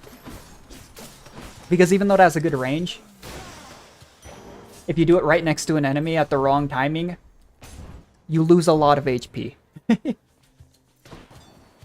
Like, there's an aspect, the bottom, the hidden aspect they call it for this weapon is you lose, like, 3/4 of your max HP, I think, before it's upgraded. And then you lose, you get less healing, but every time you spin attack, you gain health. So it's basically lifesteal for much less healing and max life on every other aspect. And I remember when I first got that one, I thought it was going to be super cool. It was not. That aspect is super hard to use. Anyone there? But yeah, the kind of explosive build. There's a similar thing you can do with the rocket launcher if you're not using the aspect I was, where you can actually just shoot rockets. Works pretty well. I'm gonna reroll Athena here. Why not? Might give us the duo boon. That is fair, you know. The only way to improve is to practice. That is also, however, a really good way to lose a bunch of times in a row.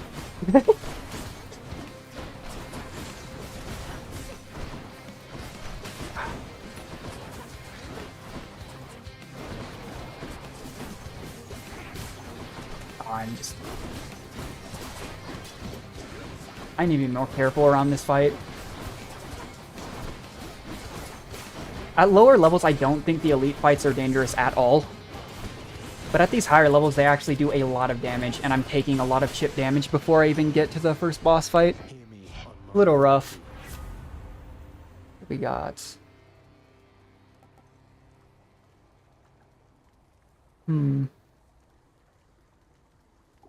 Try that. Trails of Cold Steel. You know, I've heard of Trails of Cold Steel. I've never played it. Is it good? Time to fish.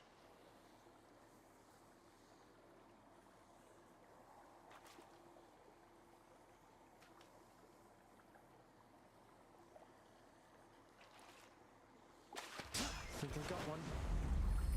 Another knucklehead.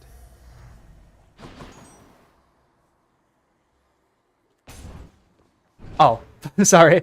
No, I've heard of it, but I know very little about it.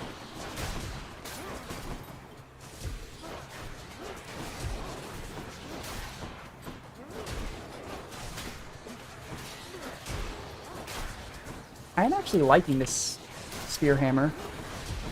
To be honest, it seems like I've looked up like what people do at high heat in this game, and it seems like a lot of the runs are very hammer dependent. This is a safe way to play. There we go. Ahoy there. Hey, sir. Yeah, I might have to try it sometime. That's the thing for me with streaming too, is some games I enjoy playing, but they're not something I'd stream, you know? Like I was saying, I started playing Pokemon again after like years, but I don't know if I'd stream that game, because it's one of those games I feel like once you do part of it on stream, you need to do the rest on stream, and then you end up streaming only that game for a really long time. Like, I used to play like Fire Emblem games on stream occasionally, and it, I think, ended up being like... which game was it? I think it was the second Warriors game. And I ended up streaming like 20-something times on that game. And then I'd come home sometimes and I'd want to play it on my off time, and I was like, but then I won't.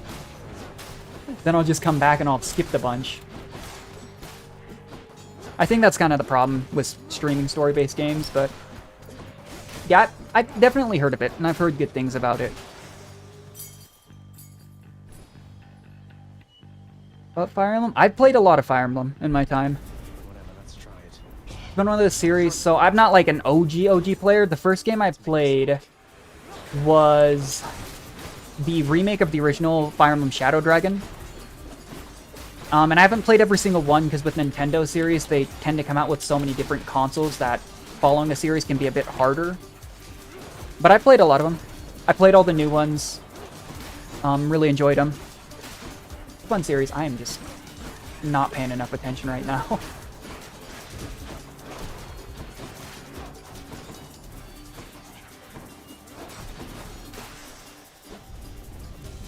I only got 39 of that.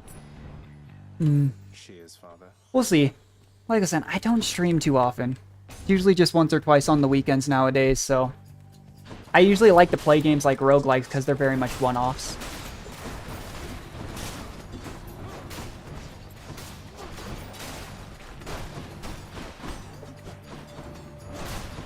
But I enjoyed it. I know some people, which I could totally understand, thought the ending was a little bit tacky. But I genuinely enjoyed it. I think for me, I don't tend to have like super negative feelings about most games I play, just because I'm playing them to enjoy them. But I thought it was fun. They did some like... it was kind of like the basic Fire Emblem formula, but they tried to add a few different things in. Like, I didn't mind Alear. Yeah, I appreciate that. For me, it's really just something I do casually, though. Like, and I don't even stream every week, to be honest, nowadays. Oh, I did not think that. Oh! This is my least favorite version of the Heartbeat fight. Or the Furies. You can get one of the three, and then because I'm using the buff version, the others come and help. But this version's hard.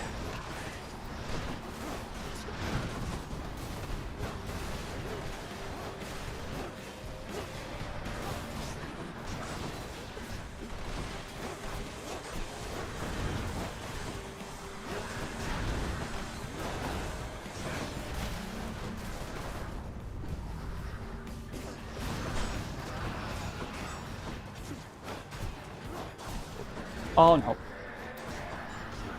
This is part of the problem with this version, is it's the only version that teleports you to different spots. Oh, it's just part-time work. I don't make a lot of money. No, it's fine. Like, I don't usually buy new games and stuff like that, to be honest. Like, Peace to say. genuinely, it doesn't really cost me money to stream. I have an ISP that, I go through with my family, right? And I'm able to stream off that, and then I just use my PC that I already have. I play games. Keepsakes hold. But no, I am by no means a rich man. Like, I live... How do you live? I live with my family. At the moment, so my bills are a lot cheaper. Like, I still have my insurance, right? I still have my phone bill, a couple other things. But I basically work part-time, pay those bills, and have a little bit on the side. And then I go to school. I could not afford to live on my own right now, though, for sure. I was working full-time for some time, as well, on top of school, actually, so I was not streaming, like, at all. I was driving a box truck for a lumber company, but I had a lot of health issues. And so that's why I kind of switched to doing something a little bit less full-time.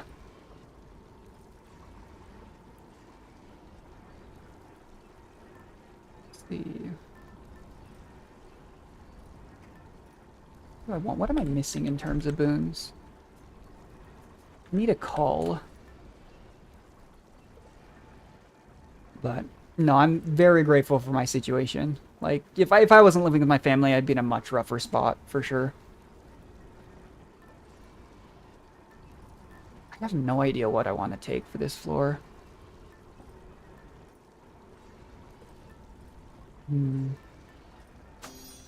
Should Try help. this. This ought to help for sure. Next floor. Got it. It's fine. So, it's a little hard to explain, but like I said, I was driving a box truck as like a delivery thing for a lumber company, and I found out I was having a lot of breathing issues, and I found out I was allergic to just like certain kinds of tree pollens and stuff like that. So, working for a lumber company in a warehouse half the time and driving half the time, I ended up having like a really hard time breathing, and so I had to get out of that job. I didn't mind the job. Like, I didn't make, like, a crazy amount of money, but I made enough that I was actually considering moving out and just working that job for a few years. But it was to the point that I had to go to an allergist and figure out what was going on. And he was like, yeah, no, you need to not work there. But, yeah, and that kind of changed my plans, because I wasn't planning on going back to school when I did. Not anymore. It's been about like 6 months since I switched to like part-time work and had to leave that job. But it was a company that handled a lot of like specialty handrail and stuff like that, so I was lifting a lot of weight all the time, but I don't work out anymore. So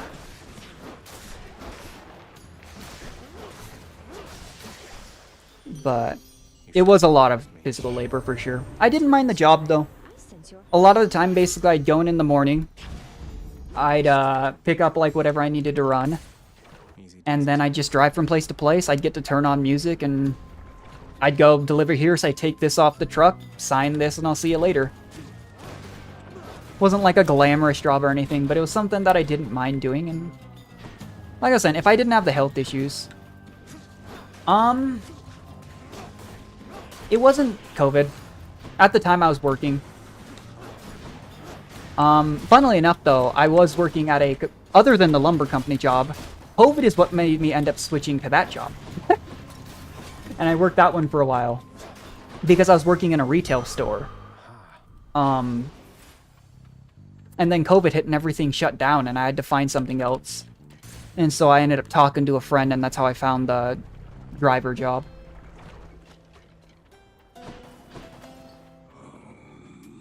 Here's the fee. Yeah. Try this. But COVID definitely changed a lot. It's part of what ended up having me start studying what I'm studying now. Funnily enough, like, it definitely did change a lot of things for a lot of people. I was telling my parents about that the other day, though. I'm 25. I'm a little old. That's why I say, like, I've had a lot of time to to figure things out. I'm studying cybersecurity. The cybersecurity is a little different from like I did not realize that's what that did. Yeah, you still got time. But cybersecurity is a weird one compared to like a normal degree, because what you do is you study usually in like a shorter program for your certifications. And then you take the certification and then you usually try to find work. And it's kind of like a whole process. But yeah, I'm pretty old. Yeah. Like I said, I mean, I'm still living at home. Everyone's situation's different. I still have a lot to figure out. Oh my goodness.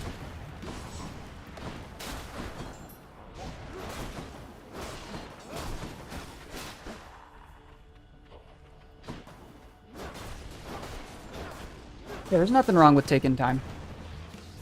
Like I said, I mean, my life's been weird since I got out of high school.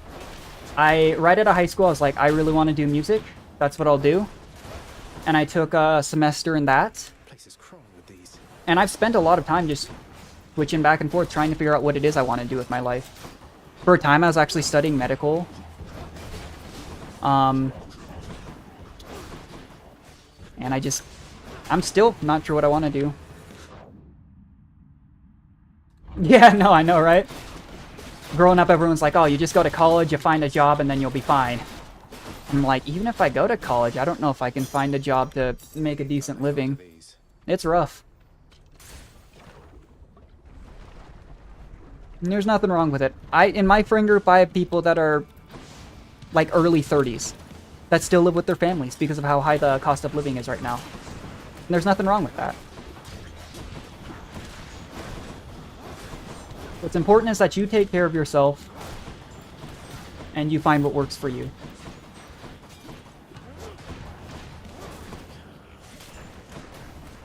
I genuinely don't know. Like, that's the thing, is like, I remember being in high school thinking like, oh, I know exactly what I'm going to do for the rest of my life. It's going to be great. And now here I am years later thinking, I still don't know what I want to do. It's kind of it's a struggle, but I think it's also part of what's kind of beautiful about life, isn't it? Figuring out what it is you want to do and how things are going to work out. Strength of the centaurs. I am going to lose a revive to this boss fight. I have 59 health. Overall, though, this run isn't going so bad. I don't think I'll win, but my runs with the spear have been rough. I think that hammer I got was pretty lucky.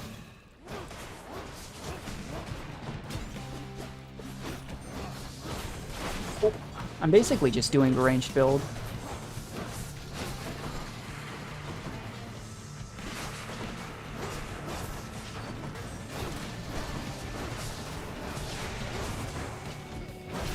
Okay.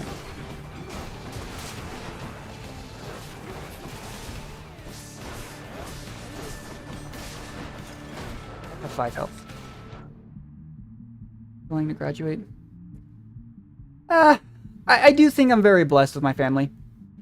Like I said, I got kicked out of my house for the summer right before I went to college.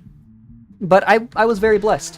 When I did that first semester, and I really spent that time, like I was saying, out of the music program evaluating what I could do with my life, I called them and I said, I know, you know, things have been rough. Oh, I didn't see that. Things have been rough, and I had to talk it out with them. But no, I'm very grateful for the situation I live in. Because I have friends as well. Genuinely, I have a friend who served in the military for 4 years. And he actually is the friend that helped me get into that company that I was working at for a while, and he still works there. He's doing well. But his family is... It's hard. I mean, I have like 2 or 3 people that I talk to other than my family. I totally get that. And like I was saying, these are people that I've just known for most of my life. That guy, I've known since like 4th or 5th grade. He's a good man, but yeah, like he literally ended up going to the military for 4 years, and he's gone through a lot. No, I feel that. Life isn't easy. I wish it was, but it can be tough. We'll have you back here soon enough, I think. We'll see. I'm surprised I got through that floor with only 1 revive lost. I think I'm trying too hard with my current build to swing melee, when in reality I have a build specifically for my Q. Hopefully I'll find another hammer.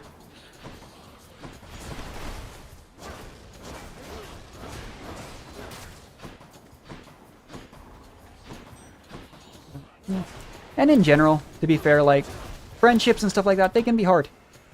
I did have another friend group for a long time that I played games with that I had to walk away from because people would just argue all the time. And it got to the point where it was affecting my mental health, and I had to leave. Like, it's tough. It is.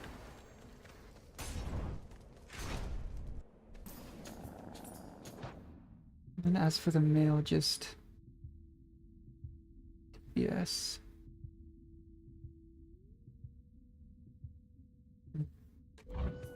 I mean, I don't mind talking to you. Like, I enjoy talking with people that stop by stream and stuff. Like, I'll be honest, I'm usually pretty antisocial. That's something that streaming has actually helped me with a little bit, is talking to people.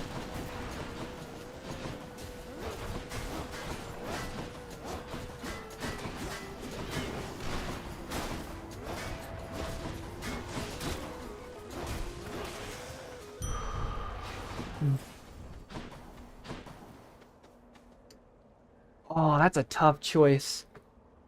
So this encounter can give me a lot of healing or damage, but it's a hammer.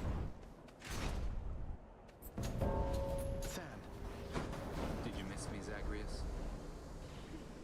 I only have... This won't take long. No, it will not.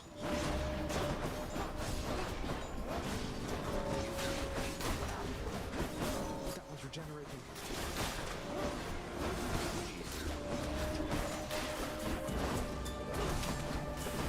If I get lucky here, this could give me a good hammer that could also affect my special.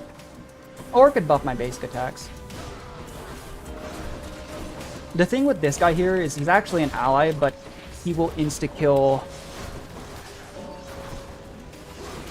basically anything he touches after a few seconds, and if I beat him here, he gives me max health. I wonder if he's gonna be in the sequel, actually. That's kind of the only game I've been looking forward to for a while, though, is Hades 2. Now to fix up this Forgot. spear.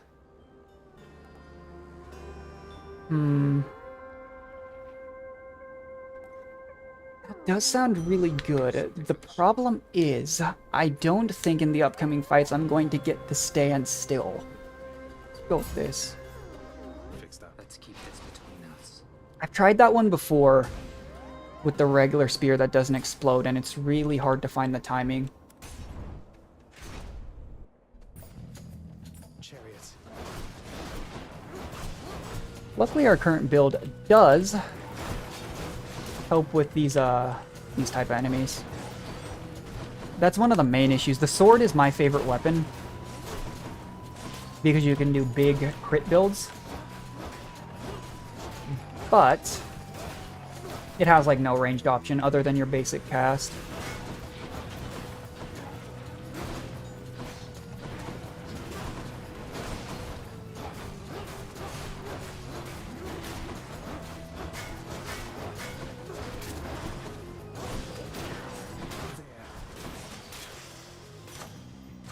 Good enough to eat. Yeah, that's a big buff. Powered up. Let's go for another palm. If I can level up my special here a lot, it could work pretty well. At this point, we're so invested And there's the fact that if I can find more Ares boons, that might be the way to go. Because our second hammer did buff our basic attacks, but we don't have a super high amount of damage there.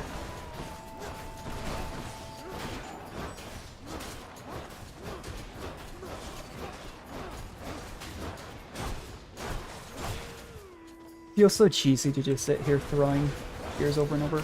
Oh! Oh.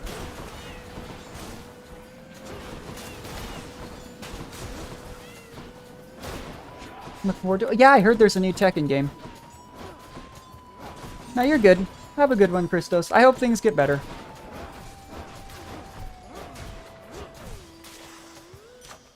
A palm of power. Nice, okay. Take that. I really want the Poseidon Blessing. I really don't want to die to an elite for another Poseidon Blessing. Power of Olympus. Corrupt your foes. Try that. Much better. Take this. I have a setup in my mirror where every time I pick up a nectar, I get a random level up on a skill. I am worried about boss DPS, but we'll see. Yeah, have a good one, Christos.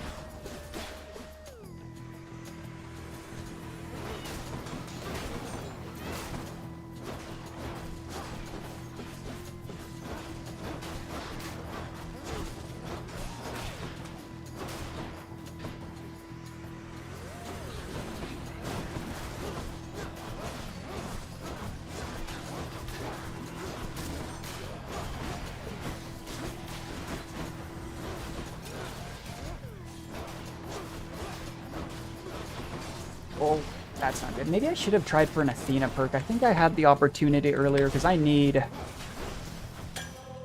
some defensive capability here. A Hermes perk would be good too. I keep headbutting my mic. I honestly think I'm fine on max health here. I think we're at a good spot. Do I reroll? I'm not a big fan of Aphrodite cast or call. Her call's good. If it's not a full charge, it interrupts enemy attacks. If it is, it does a chunk of damage. Let's reroll. This is going poorly. Okay, Ares. Let's do this fishing too. Here's something to remember, fishies. I think the reason I can't get Poseidon favor is I haven't fished an ultra rare fish. And I think it's because you have to react within a certain amount of time. I was reading. Let's see, if I can get Ares Call, it'd probably be pretty good. Turns you into a Blade Rift, makes you invulnerable.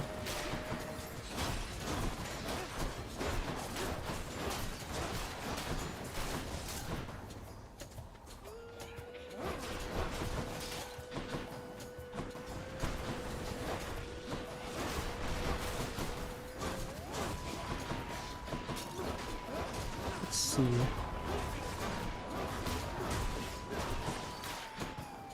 What's what we got here?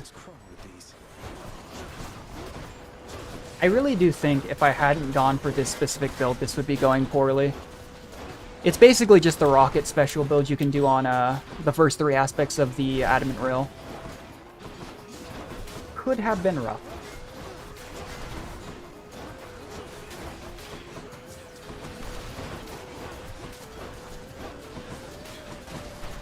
Because every time I go into swing like I was with the sword, I'm just taking damage. It's causing me to die over the long run. In the name of Hades. I need to move my mic. This cast isn't bad. Let's do this though. 10% flat increase on all of our basic stuff is good. I believe this is the last chamber before Theseus and the Minotaur. However, I have a lot of money, but I don't think... I think we take the free health upgrade and then we go for the Hades floor shop. Assuming I don't die here. Yes. Which could happen. Gentlemen, I'm back. Theseus looks so dumb with that mask. And what's this lesson that Still think it's so funny. I think it was Achilles that tells you, like, yeah, so, Daedalus made that mask for people who are very vain. And then you just see Theseus proudly wearing it. Yeah, I think it's almost always the correct idea to focus the Minotaur. Because once it's just Theseus on the chariot, it's easy to knock him off without taking too much damage. Please don't hit me. Okay, that's not good. That's all my acorn resist down. I thought I could get between those. Yeah. I think it's fine if I lose one Death Defied, but if I lose both, I'm in a bad spot.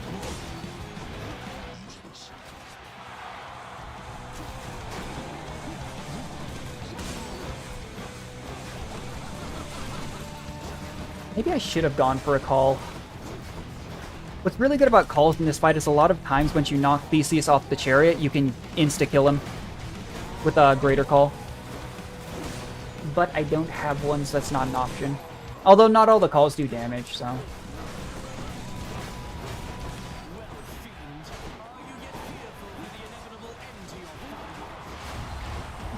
Oh, I didn't think that would still hit me. That's rough. Okay, there goes the Minotaur. Theseus should be easier. As long as I'm careful, I should be able to get out with 2 of my Death Defieds.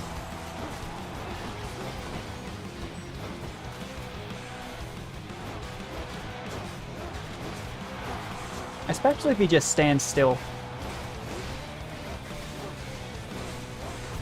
I always talk about this, but during my semester in music school, music college, I mean, I sang a song that's literally, the basis for it is not Persephone, who is it?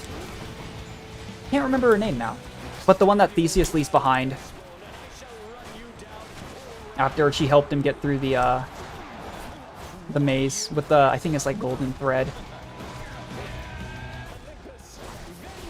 Oh.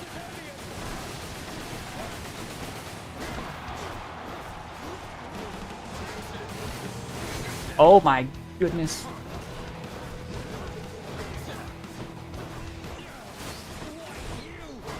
Okay, so it does that pattern when he has Zeus. The problem is he summons on a different god every time. And it's a drastically different pattern every time, depending on what god it is.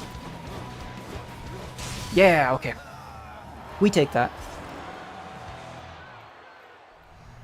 that ought to shut him up? The good stuff. You shades enjoy yourselves. Cerberus is patiently at work, resting here. Okay, that's convenient.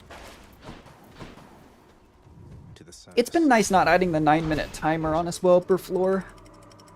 It wasn't super restrictive, but it makes me feel better about playing super defensively and still getting hit. I can see why people say the sword underperforms at high level, though. Especially how long the animations are with the aspect of Arthur. It's way too easy to get hit. Forgot I increased shop prices. I can use this. Yes, we have level 9 special. I actually don't think I've ever had special that high of a level. And a big part of the reason is because we have... whatchamacallit? This duo boom between Poseidon and Aphrodite, I think it is? That makes all of our Palms of Power +1 level. If I were a saint, What have we got? where would I really want a Poseidon boon. I really don't want to fight an elite for it. The way these chambers work, I found out, is you never get the treat on your first run. And then it's just like a decent chance every time afterwards. So when people run this game, they should check call it like a 2-chamber run or something. I don't know if that's the exact term. But specifically because they're going for that chance. I think I saw somewhere it's like 50-50 every chamber after the first. The problem is the elites on this floor are rough. They hurt so bad.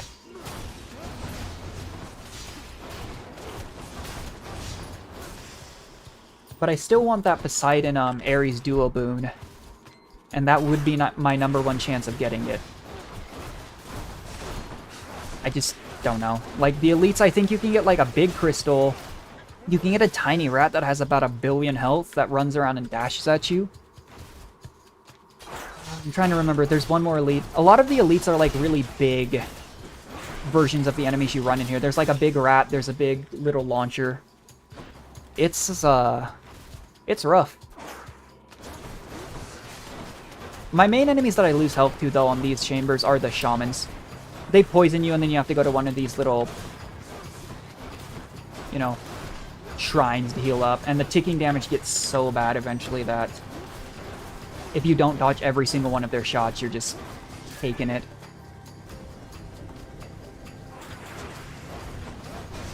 Oh. But yeah, that's the reason I just can't play this game at a high level. I don't have the ability to play as controlled as people need to, because any chip damage in this game just hurts so bad eventually. On the plus side, it looks like we're only... Oh, nope, there's a shaman. I was about to say, we didn't get one. And then I immediately see it out of the corner of my eye. That's rough. Yeah, that's not good. Yeah, you can see that health drain is fast. Like, you have to go straight for the shrine, or you're taking it. The traps you can use pretty effectively here, though. That's nice. Oh my goodness. He sniped me cross-map. What a legend. Alright, that should be it, though. Lost way more health than I would have liked. I would like the Demeter call here. I did not get it. You know what? Fine. I don't like this cast. It's probably my least favorite one, but we'll try it. We shoot at a crystal that just fires at the enemies. What do I do here? I don't have a call. And if I try rerolling this, I do want that duo burst. Like, I guess to be fair, the Poseidon Dash Ares duo boon, I think it is really good for clearing these rooms. It's not that good for Hades. Demeter Call is really good. Big AoE. How many more rerolls do I have? 3? We'll go for it. Hopefully this doesn't backfire. Fingers crossed.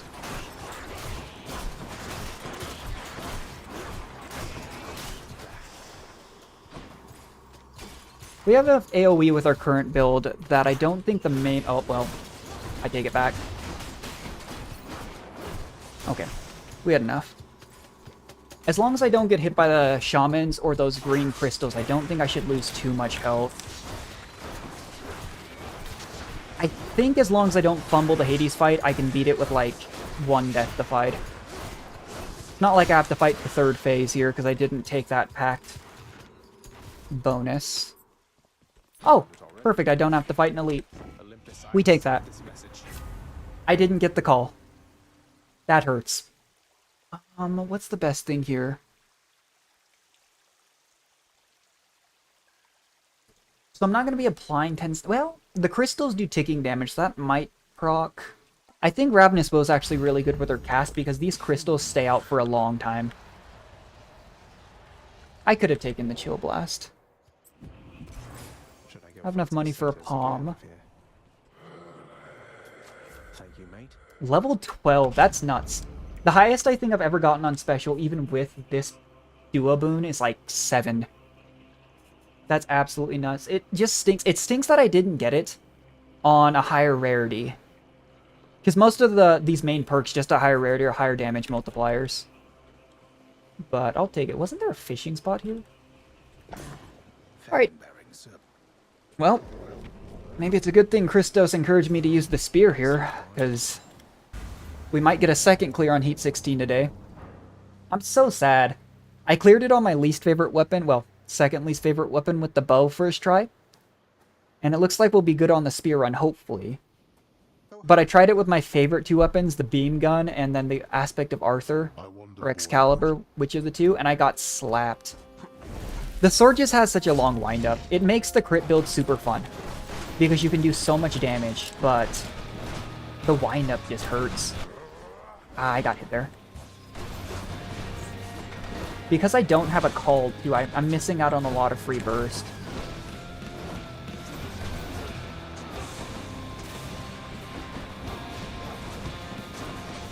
So the fight will take longer. Uh-oh, that's not good. Darkness, you think that you'll go easy on We should be dumping our crystals whenever we can because we now have boon. Ah, I got hit there. I have a boon right now that makes it so every time I don't have any crystals on me, or any casts on me, I do a little bit bonus damage. I've lost 3 acorn charges. This could be close. I feel so much more comfortable if I'd been able to get Demeter Call. Demeter Call isn't like the biggest damage dealer, but it's a lot of AoE, which also helps during this fight.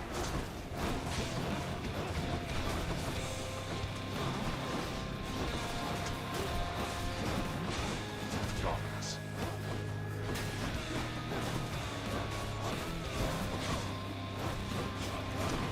There goes my shield. It's not good. That's my last acorn charge. Flip him here, I'm out. No more freebies. This is what I was worried about, though. Boss DPS. Because our entire build is based around us throwing the spear, proccing Doom, and then Doom does a chunk of damage after a set amount of time. Not exactly the most reliable thing. Against bosses that just have... Oh my goodness. That have so much HP. And the Doom isn't killing the skulls. If you don't kill them within a certain amount of time, they explode. And because the Doom takes like a second to go off, I'm not destroying them in time.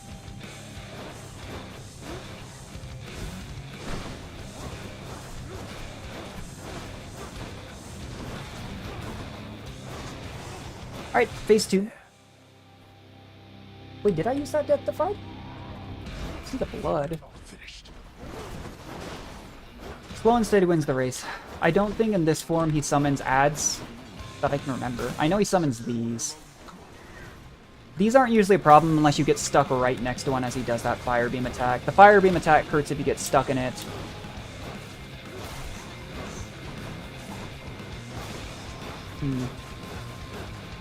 Could be doable. Ow.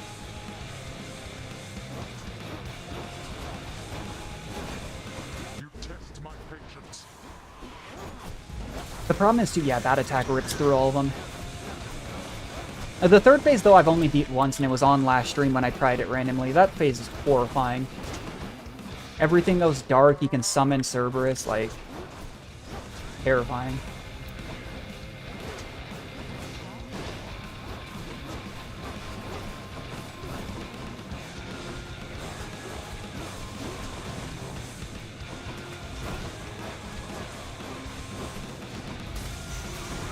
Oh! That was bad. Oh, that was so much damage. If you get caught by that AoE on those green pots, it holds you still for a second, and that's what's bad in addition to everything else. And then I got hit twice again. I think I should have this run, but it's not going to be a clean fight. Oh!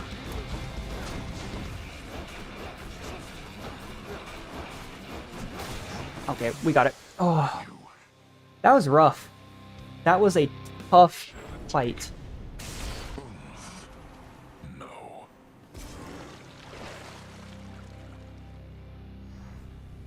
That was oof. I did it. I'll take it. So, what have we got? The reason I have so many clears on the blade and the rail is because A, I liked them, but B, I was doing a lot of achievement running on it. Like, this week I did my 30% pierced butterfly damage bonus, which is you get 2% at max upgrade per room damage bonus when you hold it for every room you clear without taking damage. So I did that with the rail. The sword I've just done so much on, but top clear so far, 16 with the spear and the bow. I'll be honest, given how this stream went with the 16 clears, and knowing that most people don't go for 40 heat, they go for 32, I think with some grinding, I could do a 32 heat run with the bow. It'd be a massive jump from 16, but that build felt good, and I didn't even get the Zeus special. And my hammer perks were okay, but reliably, I think you can get some of the special ones. The blade, I love the blade. I think it's so much fun with crit builds, but it was tough. I was leaving myself open too much, and I was in melee range. The shield and the fists, I don't know. Really. But the bow and the rail especially, I think I could make do. But I'm surprised. It's kind of funny how it went full circle. Because I do remember way back in the day, like 2 years ago when I first streamed Hades, I think my first clear on most of the bosses and Hades was with the bow because it was safer. But then at kind of mid-level, I struggled with the crowd control. But when you go Aspect of Chiron, you just shoot everything once, launch 8 special shots at it, and then hope it calls it out. I really do wonder, though, if people use the Aspect of Rama on the bow at high tiers. Specifically because it links enemies. It just didn't feel like you'd have time to do charged attacks. Like, I was literally just quick tap firing with the bow to mark and then firing off my special 2 or 3 times. I do have to wonder how that would go with a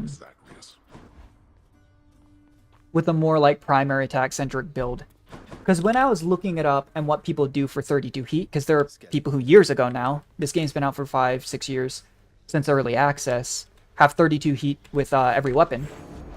And the post I was looking at, I believe they used either the aspect of Arthur or the aspect of Poseidon. Maybe it was Nemesis. Nemesis would also make sense. I can't remember, but I know they did. I think they did a crit build. The spear, I don't remember. I'd have to look it up again. There's tons of posts of people doing it. I do actually believe they used the aspect of Zeus for the shield, which is funny because I've never used it. I know it was aspect of Chiron for most people. And then... So I know people really like the aspect of Eris. Because you launch this, instead of the, with this aspect, you have to shoot this. Right? Which is why I like the infinite ammo, or I like the triple bomb. Because when enemies spawn, it's really easy for them to run out of that range, or hit them instead of that.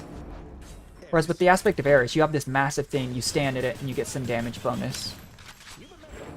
The reason I have the aspect of Zagreus leveled is because for a long time I didn't have the other aspects leveled. And to some extent, to unlock the second and third aspect, you have to spend some Titan Blood, and I think the third. Or something like that. It's been a long time. But anyways, guys, thanks for everyone who stopped by the stream. I had fun. I don't know if I'll stream tomorrow. And I actually do have Monday off because it's a holiday. But I kind of wanted to do an Across the Obelisk stream. So, we'll see. Maybe tomorrow or Monday, if not, probably next weekend. I know I'm going to have some classwork to do next week. That's going to keep me busy. But anyways, guys, thanks for everyone who stopped by, watched the VOD or anything like that. I'll catch you next time. Bye.